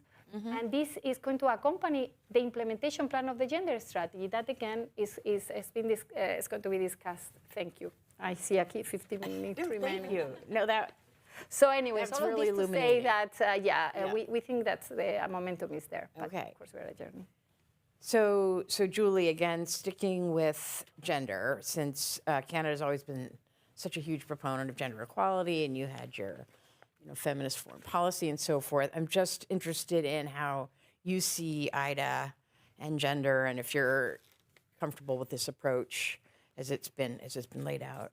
Yeah, no, as you mentioned, we have our our feminist international assistance policy. So gender equality is a top priority in IDA. And going back to my first point about why we are so much supportive of IDA, it's because it's aligned with our priorities. So it has to continue to be aligned with our priorities. Yeah. I would say, and I want to go back to a point I made and Kate picked up on about I trust the bank. I do, but the work is not over yet. I'll be honest. And it's because, there's so many things happening. Like every time I listen to Paloma, I learn something new, something that I like, but it's just to show that we're in this very transitional cycle and it's hard. And so I'll say, yes, I think we've been pushing this since day one on IDA 21. I mean, the fact that now we have a commitment that, the gender strategy will apply to all IDA countries, it's because of us and a number of other shareholders. This is positive. I think we need to see, okay, how it's going to be implemented, what are going to be the targets, and I'm looking forward to see the targets announced tomorrow, but also how resources will be allocated. So I think this is where, that's what I'm saying, where the work is ongoing and it's live, and so we need to see this and demonstrate it in a way that everyone can understand and say, yeah, that's not a step back. Because if it was considered a step back, that would become a huge issue for us and not only Canada, a number of other shareholders, IDA has been doing tremendous work on gender equality, and it has to continue. So Kate, just to conclude on this vein, and then we'll open it up for a few minutes. What would you most like to see between now and December in terms of particularly this area, make you sense confident that it's more robust? So I think, I agree that this conversation is really helpful and important, and I'm also learning new things, and it's comforting to hear that actually IDA deputies are also learning new things. So it's not just me. So, I think what we really want to see is we want a kind of more clarity and ambition. And I think those two things are related. So to come back to the point about, Paloma, it's really good what you were saying about, the CPFs and, that they're all going to include gender and the World Bank gender strategy. That's great to hear, but to me, it's not an either or. I think we should have both. We should be having gender in all the CPFs, but we should also have concrete targets on gender in IDA. Because I do worry that why do we care about results and why do we care about targets? We care about them because they send a signal, they incentivize action, and they facilitate accountability. And so I really, really worry about the impacts on the signal it sends and the impacts on accountability and action if those gender commitments aren't up there in the headline in IDA 21. So that we really, really want to see improvement on that front, and we'd really like to see some specific targets on gender in the policy package. I would also say, kind of in terms of clarity, it is very confusing. We went into this whole simplified process, but I would really question, and I do understand the rationale behind the intention to simplify IDA. I think it was a good impulse. However, I would question whether what we've ended up with is actually simpler. We don't have the tiers anymore, but we kind of do. They're just called something different. And then we have this issue of kind of consistency between the different not tiers, building blocks or whatever we're calling them now. So for example, on health, one of the things we're looking at, in the people bento box, I won't go too into the weeds here, don't worry. We have, there's in the kind of approach section, there's an emphasis on equity, which we're really happy to hear, and it talks about the need for universal health coverage, UHC. But then when you go into the other building blocks, the outcomes don't talk about UHC, they just talk about quality health services, and that could be achieved through a number of different means, some of which probably aren't very equitable. And then in the policy commitment section, there's something about de-risking health investments through MEGA and IFC, which we're really concerned about because we've seen lots of very negative impacts when you bring kind of de-risking approaches and private finance approaches into healthcare. So we really want to see that like clarity and consistency, and we want to see that high level of ambition, especially on gender. Having said all that, I will again go back to my disclaimer that, like, do we still think IDA is a really important tool for financing sustainable development? Yes, absolutely. We just think it could have more impact with these changes. Fantastic. Those were really great, helpful, granular answers. So I want to open it up for some questions. I'm pretty sure we have one from CGD. If I can go ahead and bug Mary, and then Dan, absolutely. Okay. Dan's one over there. Oh, great. Okay. We're going to go 1, 2, 3. Thank you so much, everyone. For those of you who don't know, I'm a policy fellow here on the Gender Equality and Inclusion team.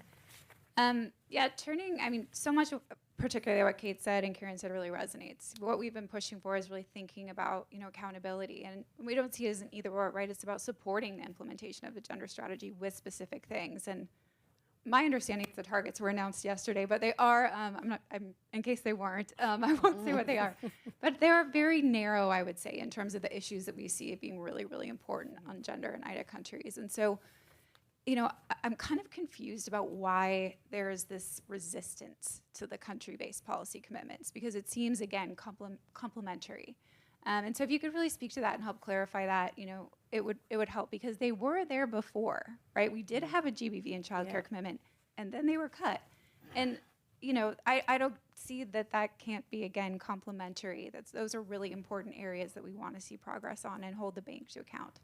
We do trust them. But my second point in question is, someone talked about the devil being in the details, and this is something we've been really picking up on.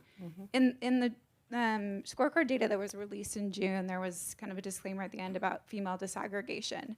And it said that there would be kind of proxies used, right? So where you don't have results data, that you're going to just use the female percentage of the population to proxy the results. This is really scary, because ultimately you're saying, we should trust this data. We should trust the corpus scorecard as being reflective of impacts for gender. But that, obviously raises concerns about whether or not we can trust that. So if you could let us know, where that is as you're evolving with these methodologies, that would be very helpful. Thank you. Let me get the other 2 questions, and then we'll let the panelists finish up. Dan? Great. Thanks, Karen, and thanks to the panelists. Dan Peters with the Gates Foundation. Paloma, my question specifically for you, I was wondering if you could talk a little bit. So I think we've talked very loosely about targets within the indicators. And when I look at the scorecard, those don't really look like targets. They're framed as expected results, which I assume is just collating expected results out of projects. So it's not really an ex-ante target. But as you pointed out, tomorrow you're going to have President Banga announce 2 corporate commitments. Obviously, you already did that at the spring meetings with the health coverage, the $1.5 billion, with the 300 million people who will be hooked up to electricity in Africa. So I'm wondering if you can talk a little bit about what the process is between selecting actual ex-ante targets in some of these areas versus the indicators that just have expected results. Because it is a little bit more difficult to track how the bank is performing with the expected results. There's not really a hard time frame. And so it'd be great if you could talk a little bit just about what the internal process looks like on that. Thanks. All right, last question here. Jean-François Tardy from Results Canada. Thanks for organizing this, CGD. It's really a very, very useful panel. I'll start with kudos to the bank and to Paloma's team for their scorecard, which is really an incredible playground. If you're a data geek, this is really fabulous, okay? And frankly, something that should be copied by other institutions, whether bilateral or multilateral. So it's setting a new level. I also want to thank those at the bank and those in the IDA deputy course, especially led by Canada, who managed to put a little bit more specificity into gender commitments. Now we see something specific about gender-based violence. We see something specific about maternal and reproductive health. So that's the way we want to go with something specific. But I really want to echo what Dan was saying, which is we're lacking ex-ante targets. So that means, it may sound really technical, but it's frankly, it just speaks to what are we getting for $100 billion? Right now, what we say is we're going to get the most incredible scorecard that will allow us to monitor as we go what we are getting. But we're not saying before what that money is going to be for.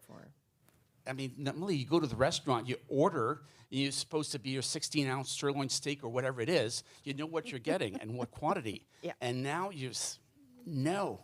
So I think that's really what's missing, and I think it's really important because let me tell you what could be the top-line messaging.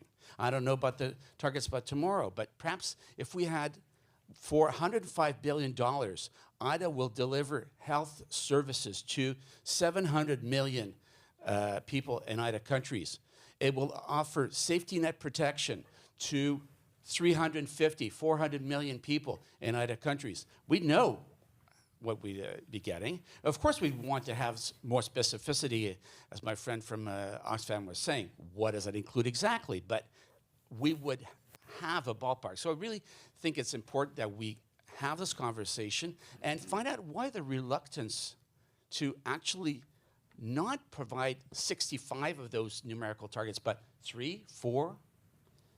Perhaps that would be simplifying IDA. If we could say that's what you get for IDA, the top line, and a few other things also as bonus. Finally, just a quick question. I love the scorecard, as I said at the beginning, but when you have very few policy commitments, and the one policy commitment in human capital says we're going to really focus on services to early years. Well, what happens in early years? The number one challenge is that it's the bracket with the highest mortality rate. Why? 50% of those deaths are caused by malnutrition. Perhaps just should we be able to find out whether malnutrition, wasting specifically, stunting specifically is being addressed through IDA? We need just to be able to measure this. We're making progress or not making progress. It's very simple. So this is not just like the general scorecard, but that is true specifically in IDA countries for that specific commitment. So we need that support. Thank you very much. All right. The floor is yours. I love this, just so that you know, you didn't feel the excitement. So thank you, because again, as I said, we need these conversations. So the stakes are too high. So let me just go 3 points, because otherwise I will get this card saying 5 minutes left. Right. So first one, on the why, let me go to CDG. I think there was, you raised 2 very important points. So one is on why we are trying to reduce these country level commitments that were there before. So yes, but we also heard from client countries that at the end, if you look at IDA 20, we've had over 1,000 country policy commitments. So it really became a burden, and this was communicated to us over and over again. So yes, we needed country policy commitments. What we try to do, and the commitment to simplify that, is not just on policy commitments. You will see it also in the financing architecture, because the whole idea is to, and that's why you see some simplification around the windows, and the theme of that is trying to think that at the end of the day, IDA results will not be delivered if the clients that are actually implementing these projects and have capacity issues do not see more focus and more selectivity. So it's a balance. It's never about either or. So we do need a critical set of country policy commitments. We just have to have the balance with the country demand and hearing both, getting into a balance of, we are reducing, but we are not eliminating. We are going from over 1,000 to 500 country actions, but then we do have institutional actions that apply to all IDA countries. So it isn't like we are eliminating, I want to say, commitment to GBV or childcare. And we're happy to talk a bit more offline, but we do have it, because the moment that we are committing to implement the gender strategy in all countries, childcare is right there. You have the GBV. We have indicators, sub-indicators that will track progress to that on results and not just on actions or inputs. So let's talk a bit more on that. Second, on your female disaggregation, let me tell you the realities. Again, goes back to the data that we have at source. The source of the data comes from from national statistics and from country-level data. So what we have right now is 45% of the portfolio that is capturing the results do have and report sex disaggregated data. So it's a mix. It's not like all of them are model-based. So we do have projects that are actually collecting the data. Are we collecting in all? No, because we have issues also at the source.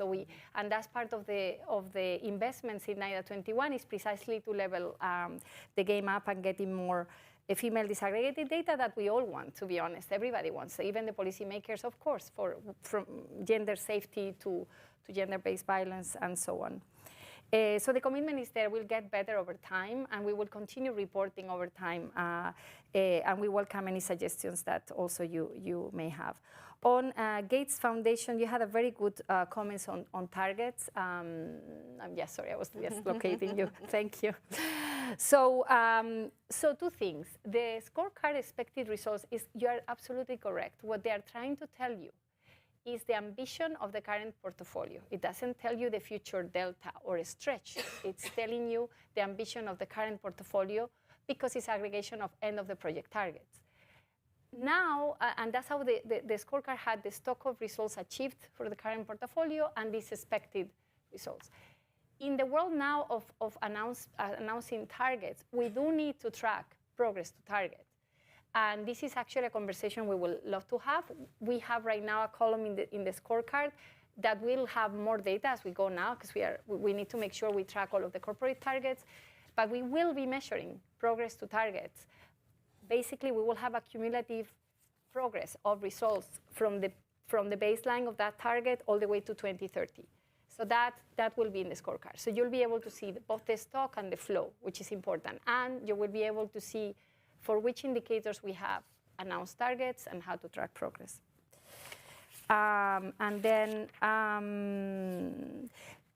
Results Canada, thank you so much. So great to see the excitement on the scorecard, so we can talk more. There is also a virtual reality experience. If you want to have an immersive experience, I really welcome you. I told you that I wanted to get you excited.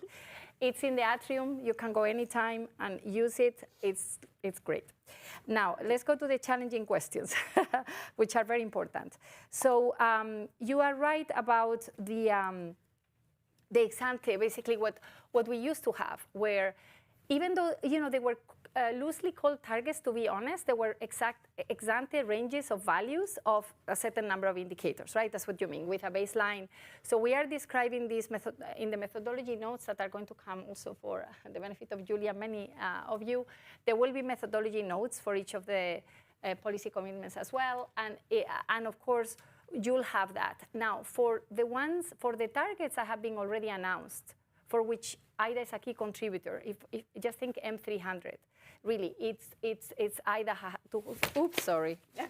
it's IDA that has to come very strongly in support. Or if you think about the universal health target, social safety nets, the ones that are going to be announced tomorrow on gender, we already have targets. And so what we need to do then is the contribution to target by IDA, and because the scorecard is disaggregating, and this is targets on results achieved by 2030. I want to emphasize this. The ambition is bigger than before. It's not expected results. Okay.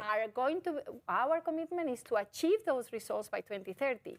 And as you know, some of these targets, when you think about the types of projects that deliver these results, they have different maturity curves. Mm-hmm. You may see, so it's not the same as an electricity project actually delivering new connections and households connected versus a cash transfer program that can be immediately, delivering the dollars to the household. So we will. That's why the commitment is actually strong. The stretch is stronger because it's really results achieved by 2030, and we will do that by IDA, and you will be able to see that baseline and your contribution and annual progress. And I'm mindful of time, but I think you had other questions. Let me see if I can quickly call. I think we have to wrap it up. Okay, to be continued, but lovely conversation. Thank you so much for staying. Please, round of applause for these fabulous. Thank you guys so much. That was terrific. Thank you. Really appreciate you.